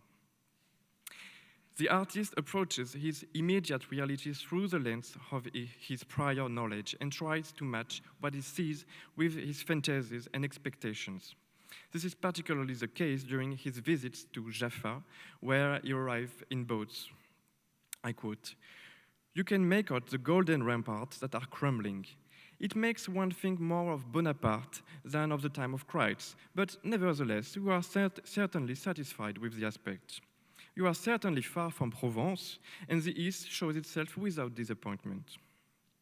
This layering and juxtaposition of various realities is characteristic of the discourse of the time. One of these layers takes precedence over the other, and this is certainly the case with Tissot, who finds that everything inevitably relates to the time of Christ. In his illustration, he shows what he and many came to the Holy Land to seek, which is less the exoticism of the Islamic East and more a return to the bedrock of European Christianity and to one's own faith. It is in this way that Tissot is particularly attentive and critical of the increasingly important changes taking place in Jerusalem and Palestine at that time. Tissot, who had himself traveled there to rediscover the ancient and the authentic, was concerned about the modernization and westernization of the country. It must be said that this period is that of very important changes in the city's history. The concept of the Holy Land was then invented, the Zionist project of Jewish immigration began to take shape, and foreign colonial powers, notably France, England, and Germany, used archaeology to take advantage of the decline of the Ottoman Empire to expand their spheres of influence. What had been for centuries a very provincial town in the Ottoman Empire, sparsely populated, became a major international pilgrimage center. Foreign consulates were installed, the first European-style hotels appeared in the 1880s, followed by a lycée, a hospital, a new city hall, a museum of antiquities, public lighting, etc. Tissot, who witnessed this evolution during his stays, criticized especially the employment of foreign building techniques and style for architecture. There was, for example, the incorporation of machine-made red tile from Marseille. Tissot also pointed to the inclusion of the Gothic spire of the New German Lutheran Church of the Redemir, completely out of place among the domes of mosques and houses to him. At another moment, the memory of England comes back to Tissot as he examines the Islamic earthenware of the Mosque of Omar on the esplanade of the Haram and realizes that some of the element actually comes from Minton's factory in Staffordshire. Tissot was also unforgiving in his appraisal of tourists, from whom he took great care to differentiate himself. As he wrote, I quote, "A horrible and hateful population of today's tourists will follow you everywhere, now enshrined in restaurants, dressed in their waterproof Macintoshes, dreadful and unavoidable under the black and hideous umbrella. It is the European who spread out like an irreparable oil stain." Tissot thus urged his reader several times to leave the path marked out by the travel guides. Also less than generous in his opinion of tourists and the westernization of Palestine, the artist was not always opposed to the comfort that the modernization of the country provided. He especially enjoyed in 1896 the brand new Jaffa-Jerusalem railway inaugurated 4 years before. I quote, "Don't despise the small railway that leads to it. You will cross the endless plain and you will see everything, and the details will pass before your eyes without the fatigue on the road on horseback, without the blazing sun that leaves no shade. You have the time from the window of the rail car to study the silhouette of the Judean mountains unfolding before you. It will have taken you 3 hours to do what it once took me 2 days of unrest and suffering, and the landscape will be more striking, more new. Tissot's attitude, as it is often the case, is equivocal. As a Westerner sojourning in Palestine, he participated fully in the Westernization. The critique of Western influence was itself, in fact, part of a new kind of Western stereotypical discourse, which condemned modernity and advocated a return to a pre-industrial and more religious society, the one believed to be found in the Middle East at that time. To conclude, let us ask ourselves, for what purpose does Tissot write, if not only for the pleasure to remember all his adventures? If we read carefully the manuscript, Tissot's writing is meant to convey the details of his journey, but also to provide advice on how to visit in the future. It is thus as much a travel epic as it is a travel guide. But there are also hints of a specific recipient for whom the artist writes. Tissot addresses many times in the manuscript to "my dear Jean," who seems to be a child. I won't tell you everything, my dear child, about the shrines and curious places that you will encounter during your days in the city and its immediate surroundings. This is not a complete guide. I will sketch out for you the motif, you will complete the outline in return for your own uses, and you will deepen thus in turn.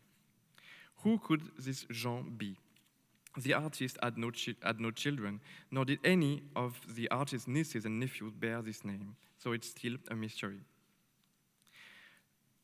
An unpublished letter dated July the 7th, 1898, addressed to Tissot, then in France, from New York publishing house The Century Publisher, tells us that the manuscript may have been meant for a larger readership. I quote, "I learned with pleasure through a letter received from Mr. Scott this morning that you have about completed your book, An Artist's Impression of Palestine, if that is the title, and that we are soon to have the pleasure of seeing the manuscript." So it would have seemed that Tissot intended to publish a book in the United States.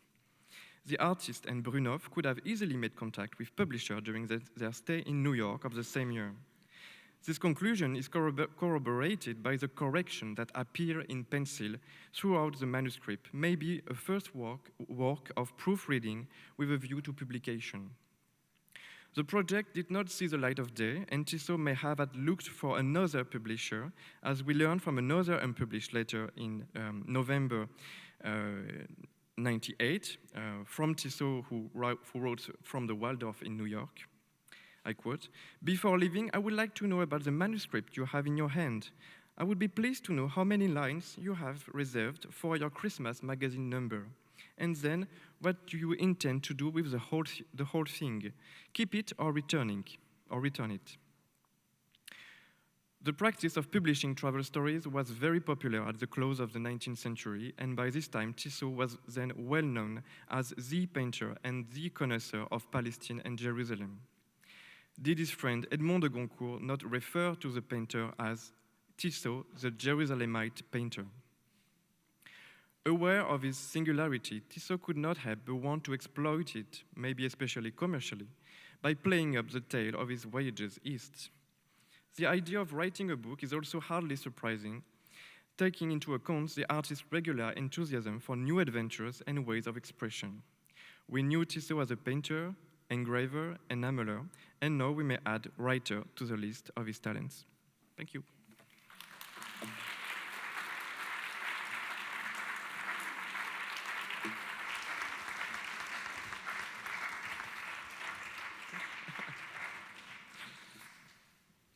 Don't know if you have questions.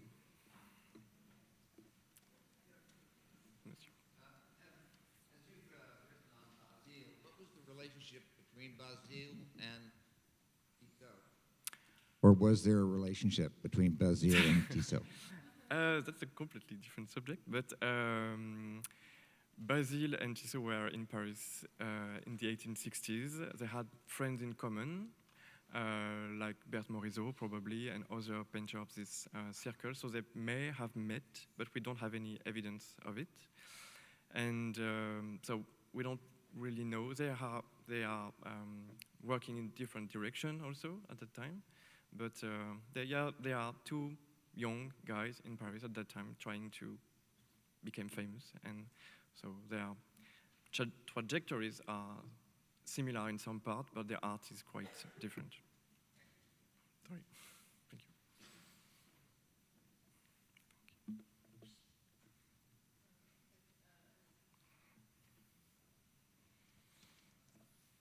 Bonjour, monsieur. Enchanté. Bonjour. Je m'appelle Glenn. My question is this. The fluidity of the movement in each of the paintings is indicated by color. There's symbol, there's all of these different things going on. But we tend to, when we see the warmer colors, we're being pulled into it and invited into the painting. With the bluer colors and the cooler colors and the white, we tend to, it moves us out from it. And is that, I found that to be highly seductive.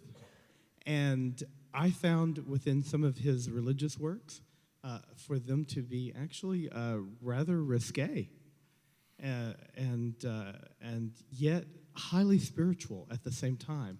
It was as if he was communicating with everyone. And I was just wondering if you have a comment on any of that. I don't know exactly how to answer, but what I think very interesting, especially in this manuscript, is, first of all, it's probably one of the most important document where we can hear Tissot, because if you there's not so much words by Tissot existing. Like, we don't have many correspondence, we don't have many documents where he speaks directly. So this is very important to have his first discourse. And when you read what he writes, it's almost all the time about colors and visual impression and aesthetic. And I think we tend to too much try to interpret sometimes his work as narratives, as images that have a meaning, that are symbolic. But in the end, he is a painter, and he has a very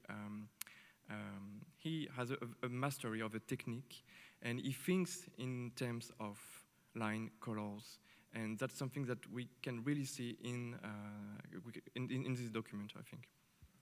Merci beaucoup. Thank you. Yeah, I'm wondering,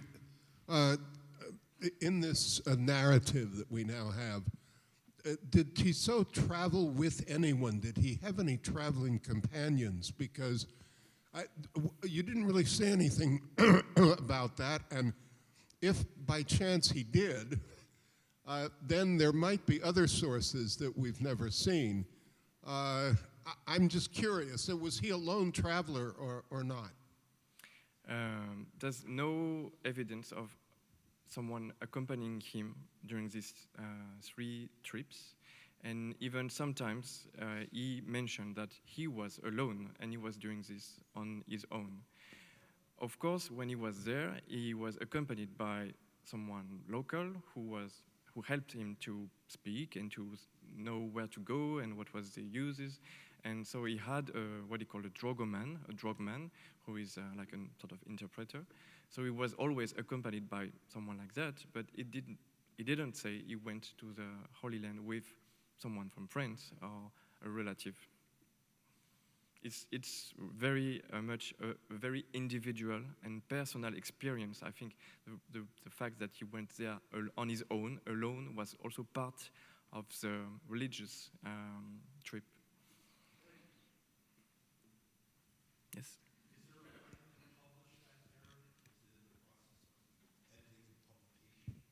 Of this manuscript? That would be great. Yeah. I would like to publish that. That would be very interesting, I think. And especially not only for Tissot specialists, but to link this document in a more broader scope of Western people traveling to the Holy Land in the end of the 19th century. I think Tissot is one of many people who are traveling there, and so his experiences is not just that of a painter, is also than one of the French people going there, and there's a whole literature at that time, and so that's in an Orientalist context, and this document can be a new document for research in this area. Thanks, Paul. That was wonderful. It occurs to me, talking about accompanied or not accompanied, I mean, all these photographs, who took the photographs of Tissot? We don't know. He may have a collaborator or someone local that was taking the picture.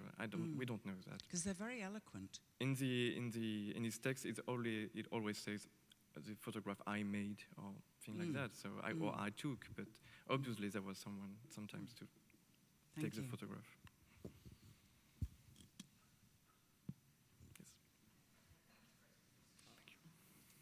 Thank you. You mentioned that he took his first trip when he was 50, and I was wondering if there's any significance to the fact that he took it when he was 50. Is there anything that he wrote about that? Was it a spiritual awakening? I mean, anything that we know? Maybe Melissa will. Yeah, you can talk. Okay. Tissot had a sort of religious mystical crisis at the time of his life, and he experienced mystical visions, esoteric vision, and Christian ones, and so that's probably the date he has chosen is really a symbolic date to say this is a new life for me. This is a new part of my life, and so the 50th birthday is like I'm sort of reborn, and I'm going to the Holy Land to be a new person. I think it's something like that. Yes, Melissa. Yes. Come here. Okay. Thank you, Paul. That was incredible. And I have two questions. Yeah, totally. We're going to give you lots of applause at the end of the questioning. One, does the Holy Sepulchre now know what they have, or have we had any communication with them about that head of St. James? And then two, you said the letter, was it written to Jean? Do we think it's, Jean. Jean. Oh, okay. Masculine. So it's not his, okay, masculine. No. Okay. Yeah. So we don't know who this child is. No, we don't know. It's Jean. Not one of his nieces was Jeanne. Yeah, but it's a masculine Jean. And for the church, it's in the Armenian Cathedral of St. James. Yeah. And for the few research I made, I didn't find any evidence of them being aware, having a Tissot in their walls. And there's nothing in the Tissot literature mentioning that he had done a painting in this church. So, but it's really a hypothesis. That's something that must be carried further to. We have to go to Jerusalem next. Yes, we have to. Yeah, that's our next trip. Yes.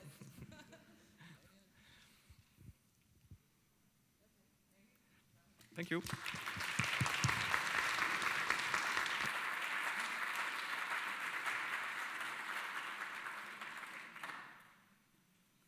Amazing, so exciting. I love symposia. You just learn so much. Well, our final speaker is myself. So it gives me great pleasure to introduce myself. My name is Melissa Buron. I'm the director of the art division at the Fine Arts Museums of San Francisco. I have been a curator here for 11 years, and James Tissot has been the subject of exhibition planning for somewhere around 6 to 7 of those years. I've lost track.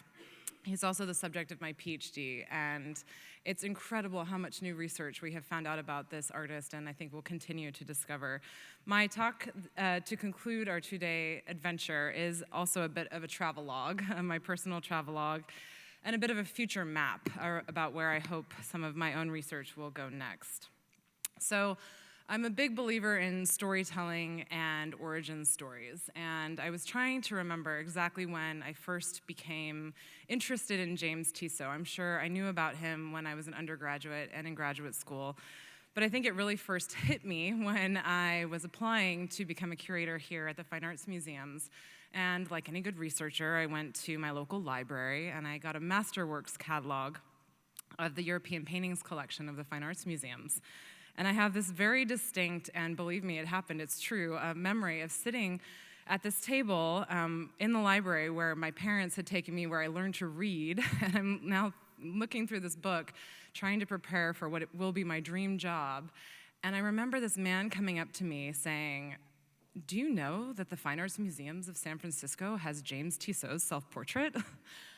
And I thought at the time, I don't know that James Tissot's self-portrait is in the Fine Arts Museum's collection, but I guess if it's really that important, I should figure out something about it. That sounds pretty incredible.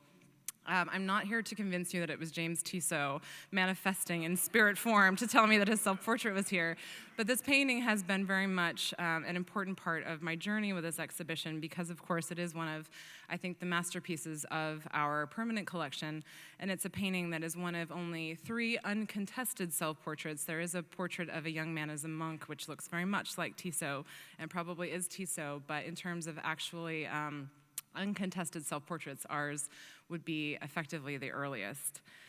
I think it's then incredible to think about the fact if James Tissot and Kathleen Newton, who are so much a part of our story, could have imagined when they met around 1876 in London, if someone had told them in 2019 in the city of San Francisco, in California, in the United States, your face will be on a billboard off of I-80 when people cross the Bay Bridge coming into San Francisco, and then that billboard will be shared with an advertisement for the iPhone. What could they have even imagined? I don't think they could have believed it. Journeys are sometimes incredible and spectacular. And truly, preparing this exhibition and making it the first project ever to be on the West Coast of the United States has been really a great honor to share Tissot with so many visitors, thousands and thousands of visitors. And to know that next, our friend will have his moment at the Musée d'Orsay, which I should point out, if and when you go to Paris. Let's see, get my pointer here. Here is the original Légion d'honneur, the original model for our museum, which is a replica of a replica. Our building was built as a replica of the French pavilion that was at a World's Fair here in San Francisco in 1915. But in fact, it seems really fitting that this Legion of Honor, Légion d'honneur, is the replica of the building that is right next to the Musée d'Orsay. So if you'll take a little walk down memory lane with me, I think another origin story, I think sometimes the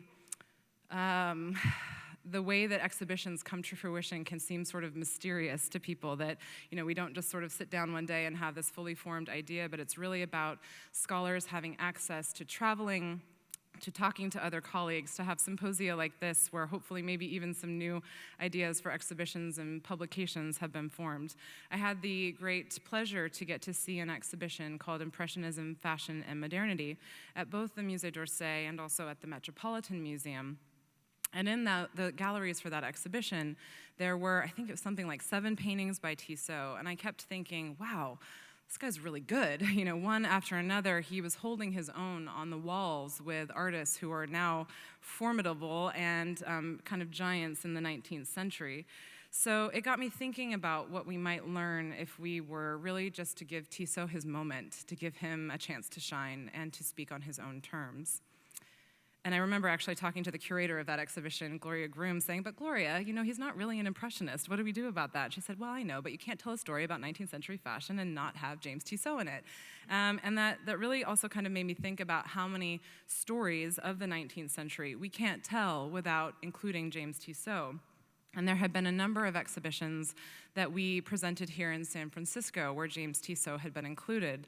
The Cult of Beauty, The Birth of Impressionism, Degas Millinery, the PPIE, Panama Pacific International Exposition Centenary. There were so many moments in telling the story of this kind of incredible period of art history that can't be told without including James Tissot. And then I came to find out, and this is kind of the most exciting thing for a curator, that there were at least 10 paintings by Tissot in local private collections in the Bay Area. I know we have some dealers in the audience, so you check out the wall labels. I mean, it's amazing that there are still that many Tissots kind of around and about, and that there obviously was a zeitgeist and a taste for Tissot in the Bay Area. So throughout the course of giving tours for the exhibition, I have stated a number of times to kind of distill my thinking on why Tissot, I believe, is an artist who is very worthy of consideration in our times. And I think the easiest way to kind of filter that down is to say that I think first and foremost, he is a technically gifted artist, and he can work across a variety of media. He can paint in oil, he makes watercolors, he makes prints, he even makes cloisonné enamels, and we see examples of those in our galleries. And I think secondly, the fact that he lived a fascinating life can't be understated, and Paul has just shed such wonderful new light on the kind of final adventures that he's having. I really mean it when I say that when I finish my PhD, which I promise all of you, I say it now, you hold me to it. I'm finishing my PhD in 2020, and when I finish that, I really think that his life would be so beautifully translated into film, and I think that would be so appropriate, and it's really going to be better than Downton Abbey, because it's true. He did all of these wonderful things and had all of these adventures, and the love story, I mean, it's got everything, ghosts and pilgrimages. It would just be really visually spectacular. And then third, he lives in this time in which we basically can count on, we can kind of keep going with the number of artists who are so well known today. He's friends with them, he's sometimes frenemies with them, such as Edgar Degas. These names, Monet, Manet, Whistler, he's in this milieu, and yet he has eluded the kind of popular recognition that these artists enjoy. When you're presenting an exhibition like this and you're thinking about how to kind of stack him against or in the same time period as these artists who are better known, there's kind of a looming shadow in the background. And there's a reason that one of our former colleagues once thought that this would be a great marketing button, because Show Me the Monet is, I think, something that refers to the fact that when you're producing an exhibition about an artist that people already know very well, you can almost automatically guarantee its success even before you open the doors. But I think that for something like Tissot, someone like Tissot, given the fact that he was an international superstar in his lifetime, he was famous in Europe and America, it has remained curious to me why he has eluded the same kind of critical and popular fame in the 20th century. And again, I like to kind of distill things into a few points. And I think a few things stacked against Tissot in his reputation in the 20th and 21st centuries. Primarily, I think really the fact that you can't categorize him. He is in some ways undefinable in a very neat, clear, clean package. You can't put a nice bow on him and kind of say, Tissot is this. He's neither a realist nor an impressionist. He's French, but he lives this important decade in London. He's a painter of fashion and a painter of faith.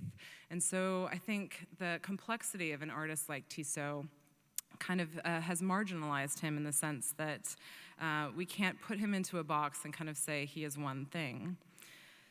So when you are a curator presenting on an artist whom many visitors may never have heard of before, I think personally I will admit to you that it does take some bit of curatorial courage. Convincing directors, donors, docents, and ultimately you, our public, that getting to know Tissot is a worthy effort has been both my challenge and my joy. The history of art has so many rewarding stories to tell, and although some critics may resist admitting it, there is more to the 19th century than Impressionism. Moreover, I would argue that we do a disservice to the canon if we myopically narrow the scope of art history and curatorial practice so that only the same artists are considered and reconsidered. That said, one of the projects that I'm thinking about for future exploration is on an as yet considered in an exhibition angle on Monet. I was asked by one visitor during the course of the exhibition if you had to describe Tissot, what would your tagline be? And it just sort of kind of came right off my tongue that I think Tissot is the most interesting artist in the 19th century that you've possibly never heard of, but once you meet him, you will never forget him. In that same vein, one of our visitors wrote to me after the opening of our exhibition with the confession that he had contracted, quote, Tissot fever. Many visitors to the exhibition have reported having its symptoms, and I'm happy to inform you it's a little contagious. It's okay, though. There's no cure for it, but its symptoms include breathlessness at the overwhelming beauty of his paintings, Victorian visions of 19th century costumes in which paintings seemingly come to life, and a feeling of happiness at the discovery of an artist whose life and work continues to fascinate us and inspire new creativity 118 years after his death.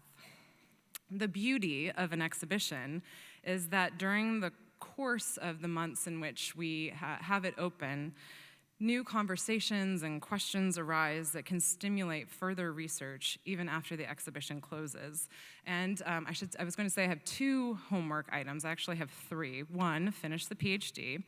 2, the home at which Tissot lived in St. John's Wood only currently has a plaque for the artist who lived in the home after him, Lawrence Alma-Tadema. And in the way that these kind of lived experiences and pilgrimages and blurring lines between my own biography and my art historical study have kind of melded. I actually lived in St. John's Wood when I was working on my master's when I lived in London, and I would walk by this house every single day, and I thought it was so cool that I got to walk past Alma-Tadema's house, but it wasn't until later when I was working on Tissot that I realized that actually I was walking by Tissot's house, and I lived on Hill Road, which was just across from where Kathleen Newton lived with Tissot, where Kathleen Newton lived before she lived with Tissot.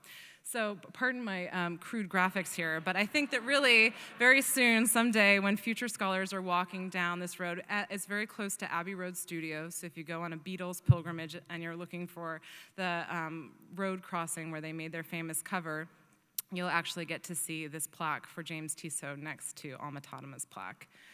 And then another piece of homework I think very important to do is to figure out a way to restore the tombstone for Kathleen Newton.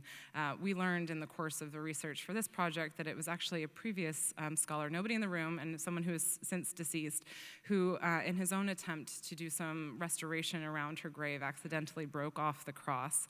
It was actually thanks to Lucy Paquette's blog that I was ever able to find this place, because as you can see, when you go to Kensal Green, it's kind of, in the middle of nowhere, and of course I got there a little bit late, and I'm rushing and trying to find her grave. And thanks to Lucy for having posted some pictures, I saw this Celtic cross and was able to figure out how to get there. But I very much believe that the memory of the people whom we study is so critical to keep alive, in a sense, because they're the reason that we're getting to do this work that we're doing, the fact that they ever existed. So I'm incredibly proud that the Fine Arts Museums of San Francisco embraced the opportunity to tell the story of an artist who can't be neatly categorized or put into one particular box, especially an artist who is French and lived in the 19th century, but isn't already a household name today, like Monet, Renoir, or Degas. No offense, we love them all, but I think that the artists who aren't as well known deserve to have their moments too. And I find that the complexity and the challenges inherent in defining him make him even more interesting. But one question that I have personally thought a lot about during the 4 months of our exhibition in San Francisco is how do we reconcile and maybe even make peace with Tissot's relationship to the Impressionists? And to what degree did his techniques come close to an Impressionist agenda? These details, for example, if you didn't know that you're looking at Tissot, might surprise you. They challenge the perception that his paintings only demonstrate an academic or photographic finish. We know that he had declined an invitation from Degas to participate in a certain exhibition of 1874, which would later become known as the first Impressionist exhibition. Would that have changed his critical fortunes? Unlikely. There are many artists who are now obscure today in that 1874 exhibition that was organized before the group of artists were even called the Impressionists. A few such names, actually I probably shouldn't even read them because they're sort of kind of lost in the history, but we can speculate about what might have happened had Tissot succumbed to the spell of the nascent Impressionist movement. But it's such an implausible scenario, truly, because Tissot is living a world away, and it would be a revisionist history to try and understand what might have happened had he participated. By 1874, as I said, he was already fully immersed in the art world of London, and he was already highly successful. He had earned the right to exhibit at the Salon whenever he wanted to, and for the rest of his life, and he was now conquering the London art market as well. It made no sense for him to join this reactionary group project, logistically, commercially, or personally, and along with Manet, he stayed out of the fray of this rebellious project. By painting in his own particular style, his unique visual vocabulary, Tissot remained an artist on his own path. Even though we catch glimpses of the artist showing us that his brushwork now and then could veer toward Impressionism and toward the Impressionist direction when and if he wanted it to. And in a way, our self-portrait, the beginning of my origin story with Tissot, feels a little bit like a manifesto. It's almost saying, if I wanted to paint like an Impressionist, I could have. I might have gone in that direction, but he definitely chose not to. He was an artist who chose to paint on his own terms, finding commercial success that other artists, such as his quote-unquote frenemy, Degas, admired, and was clearly often very jealous of. Another area that I've given some thought to and would be interested to know more about, and I was glad that there was a question about this after Paul's paper, but in the course of the research for the exhibition, we've discovered hundreds of new photographs, and what we might continue to learn about them is really fascinating because in many instances, he's clearly the art director of the scene, but he is in the photographs, so he can't be taking them. And with whom is he working? Who's taking these photographs, I think, is still something that could be interesting to discover. And are there even more photographs that may come to light?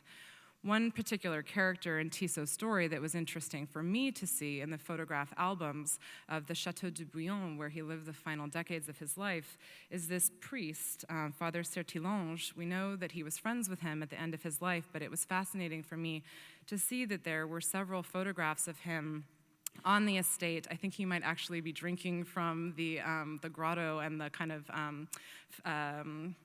source of water on the estate, which Paul and I and my co-curators and I have also had sips from the source after visiting the chateau. I guess it's something that when you pilgrimage to Buron, you must do, and we're in a good lineage of people having done this before us. And of course, there are questions that I plan to ask and hopefully answer in my PhD, the first and foremost of which is, what do we do with a painting like the mediumistic apparition, a painting which we didn't even know until it was discovered for this exhibition, whether it had been destroyed, as Serena had mentioned, did it exist ever at all, and kind of what can we learn from it now that we can actually see it. It had previously only been known for many decades by the mezzotint reproduction, and as Serena has kind of given us a prelude to, the seance at which Tissot believes that this occurrence happens, where Kathleen Newton, the ghost of Kathleen Newton, the spirit of Kathleen Newton, appears to him, was mediated at a dark seance by William Eglinton. So the idea that you're in a dark room in which glowing light objects begin to materialize before you is very much in line with the method, the medium, if you will, in which Tissot makes this print. A mezzotint is created when you ink a plate and reveal the light through taking away the darkness. So the lighted image coming through from the darkness as a mezzotint is very similar to the way in which this print was made, the seance, the print together. So because my research focuses on Tissot's religion, mysticism, spiritualism, I was really delighted when we found this painting because it made available to me the primary evidence, the documentation, the real thing that I think is so critical in art historical practice. And I wonder how we might situate this painting in a lineage of pictures in which Kathleen Newton is progressively becoming more and more ill. It was so wonderful to have Krystyna illuminate for us earlier a bit more about her biography, because she's such a critical part of of Tissot's life and career, and kind of reinstating her with some agency and some truthfulness in the facts that we need to know to better understand the life that she lived, I think is very important. But in this sequence of paintings in which you see her becoming progressively more ill and then ultimately manifesting in the spirit manifestation as a ghost, as a spirit, I'd like to think a bit more about how we might contextualize that painting with pictures like Claude Monet's painting of Camille, his wife, on her deathbed, or maybe even Dante Gabriel Rossetti's Beata Beatrix, the painting of his deceased wife, Elizabeth Siddal, who he has painted as Beatrice, as a kind of in a moment of rapture as she's between heaven and earth. Or maybe even thinking about some ghost paintings, one of which was the subject of a paper given by Nancy Marshall at a CAA, the same CAA panel actually where Serena and I had first met, and it's something that I think Nancy's planning to publish somewhat soon, a painting called Speak, Speak, in which the communication between the living and the dead is represented in this dramatic evening moment. Or even a painting that Paul and I were Instagram messaging about, I think recently, by George Roux of a spirit playing the piano. Or where might we even take this in terms of contemporary art history? A video installation by Bill Viola, which is called Isolde's Ascension, The Shape of Light in the Space After Death. Very much reminds me of Tissot's mediumistic apparition, the shape of light in the space after death. And then, how might we contextualize these ghostly, otherworldly apparition images with the campaign to which Tissot was devoting the final decades of his life almost exclusively, the resurrection? He renders Christ's body not with the stigmata of blood, but with a stigmata of light. So his radiating vital force is made of light instead of human flesh and blood. If you haven't taken a look at this in the galleries, please look at it closely. It's really kind of a fantastic, in all senses of the word, image. And where might we put this in a kind of trajectory of Tissot thinking about William Blake, another visionary artist who believed that he could communicate with and hold discourses with otherworldly entities, angels and saints and spirits? Tissot's biblical watercolors are very much based in an empirical source, the Gospels, but they, in many instances, illuminate the most mystical and beautiful and revelatory moments in these stories. And then what do we do with something like the notebook that was acquired by the Brooklyn Museum of Art many years after the watercolors had been acquired for the huge sum, the entire set of watercolors, of 350 watercolors exhibited by Tissot were acquired in 1900 for the sum of $60,000, which by today's equivalent is very close to $2 million, these incredible watercolors all residing in Brooklyn now, also with a notebook that almost in a way looks like a Rorschach test. You, I think, might not even be able to match out until you kind of see where he's going, the connections between the very abbreviated sketches that he makes and then the finished watercolors. So kind of mapping out a path in which Tissot is thinking through a sketchbook process of images that he will later turn into the finished watercolors. And also adding into that story the roadmap that Tissot takes us through. It's incredible that there's now new ways to understand through Tissot's own voice what he was looking at and seeing, and these kind of incredibly detailed pen and ink sketches also at the Brooklyn Museum, and fitting them into his working methods and his practice and how he kind of brings this fully formed campaign to fruition.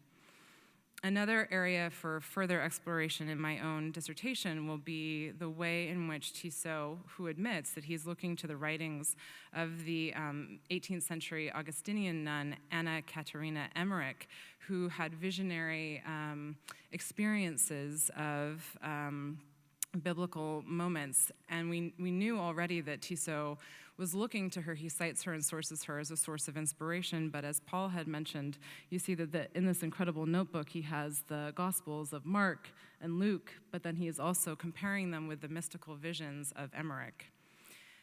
And in the Portrait of a Pilgrim, which is considered to be one of the last images that Tissot makes of himself in his lifetime, there are still wonderful things that we can see when you actually look at the real object. Nancy and Malcolm's catalog in 1999 referenced the fact that it appears as if the hand of Tissot resting on a coffin is sort of dematerializing, and we wondered whether that was actually something that was due to the fact that you have white paint underneath coming through. But I have the great pleasure of getting to work with such brilliant and talented conservators who can look closely with me and try and help me understand kind of what we're actually seeing. And in fact, to our eyes looking at it closely in the gallery, it very much appears that Tissot was applying white paint on top of his hand, suggesting that he did want this otherworldly appearance of his sleeve to be part of the viewer's interpretation of this work.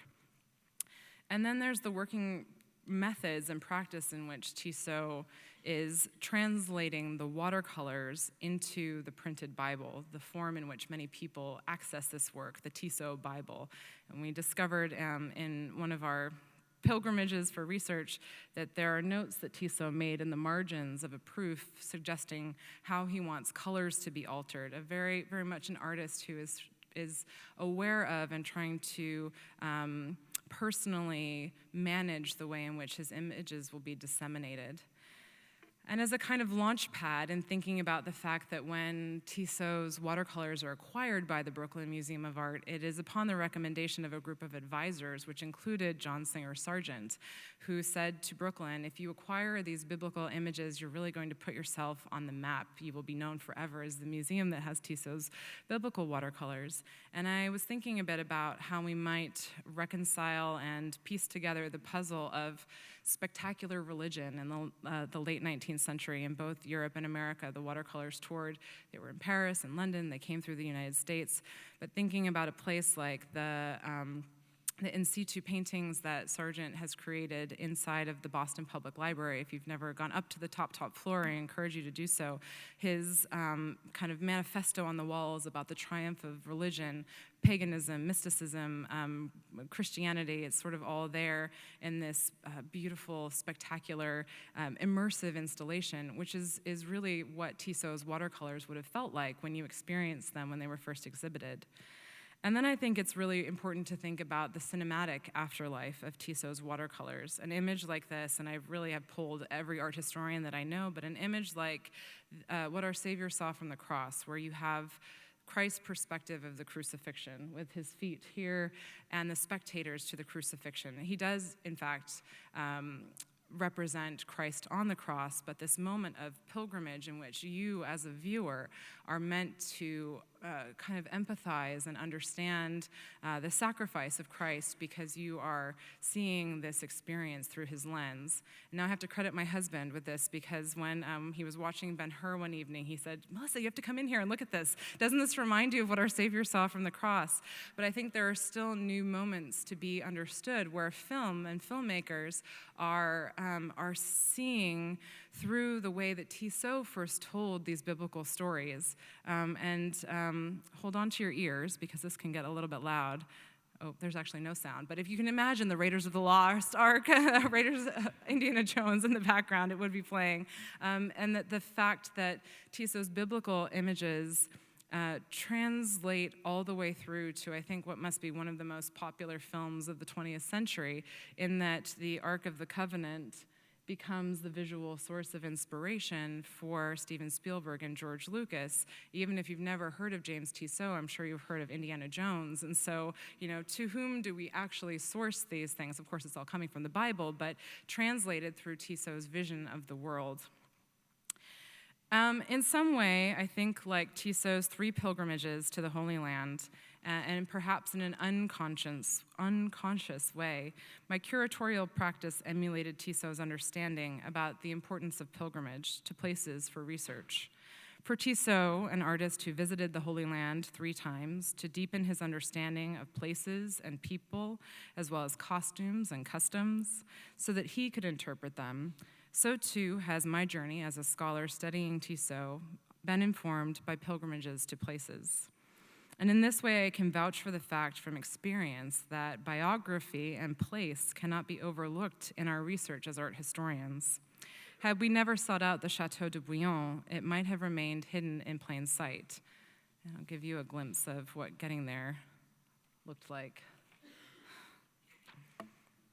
And then I think there might not be any sound, but that's probably okay. This is a film that I took on my iPhone, getting to look out of the same window that Tissot would have looked out at, the estate where he spent the last years of his life, primarily focused on painting these illustrations for the Bible. And it is peaceful and beautiful and spiritual, and is filled with a kind of presence of Tissot that really enriched my own understanding of this artist, and I think was very critical to the new research that we brought forward, and we're very grateful to the owner who privately maintains this estate for making available to us so many documents and so much new material that will continue to iterate as we further understand James Tissot. And I show you that really over time, it's almost, in some ways, unchanged. And I have likened it only to kind of discovering Sleeping Beauty's castle while being on the Tissot Trail. And of course, it's the place where Tissot is buried in the private chapel that his mother built on the estate. In our most recent history, our discipline of art history has frequently demoted biography in favor of theoretical frameworks, even sometimes taking the art out of the art history. I would argue, however, that this can be the most essential element that helps us truly understand our subjects, and that also helps our audiences understand our research. I would not argue for a simplistic linear connection of biographical causations, but we could miss in some instances the very reason a work of art exists if we shy away from life experiences, relationships, friends, all the complicated things, maybe even feelings of the artist who made them. In the numerous tours that I've given over the course of this exhibition, it has been Tissot's life story and his love story that has helped me connect this 19th century artist to our 21st century lives. He was a businessman, an entrepreneur, someone who loved, someone who lost that love before it should have ended, someone who believed and someone who created, someone who made art often as a response to those lived experiences, someone whose life journey is worthy of consideration and understanding in our own time. He was a real person. For this curator, the journey of producing our Tissot exhibition has been the scholarly adventure of a lifetime. Hopefully not the only one, but one of my first great adventures. And alongside my co-curators and fellow Tissot scholars, it has been really such a memorable journey. I hope that as a contribution to the field, our catalog, both our FAMSF catalog and Orsay's catalog, will be a source of inspiration that may inspire even more new research. As the review of our exhibition in the Wall Street Journal concluded, quote, "Fashion and faith surely deepens our understanding of Tissot, and it may convince some visitors that he is underestimated.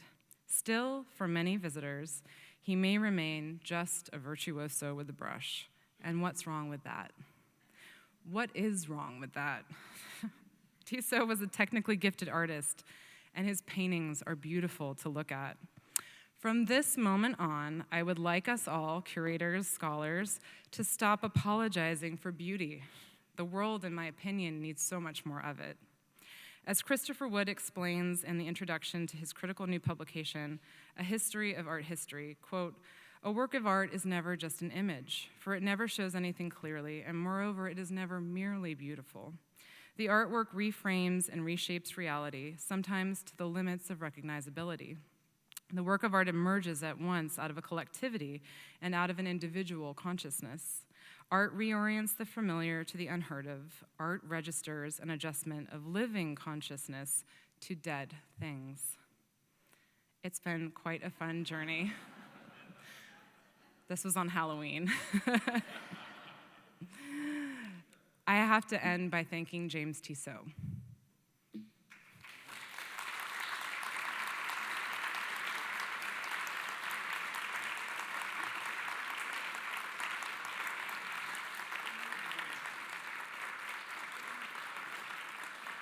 I made it through without crying.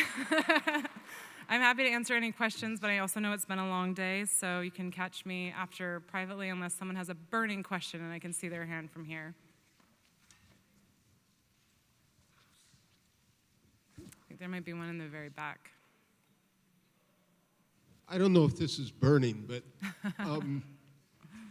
I was struck in the times I've gone to this exhibit by the number of different places the paintings came from.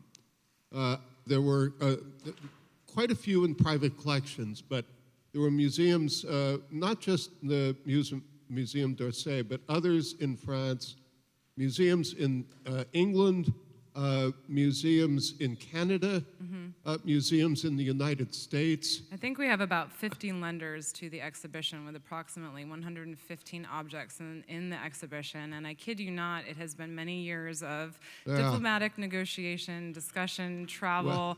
I think that many visitors may come to an exhibition just thinking that all of this just appears on the walls like magic, but it really takes a lot of intense and sometimes heartbreaking dialogue when, for reasons that are very justifiable, things can't come to an exhibition. Right, well, that was actually, you're anticipating what I was going to say. I can see where you're going. Yeah, no, were there some difficulties in obtaining some of the works that you wished would be in the exhibit? Sure, I'd say that one of the heartbreaks for me as a curator not being able to present something in the exhibition is not to have had any of Tissot's pastels.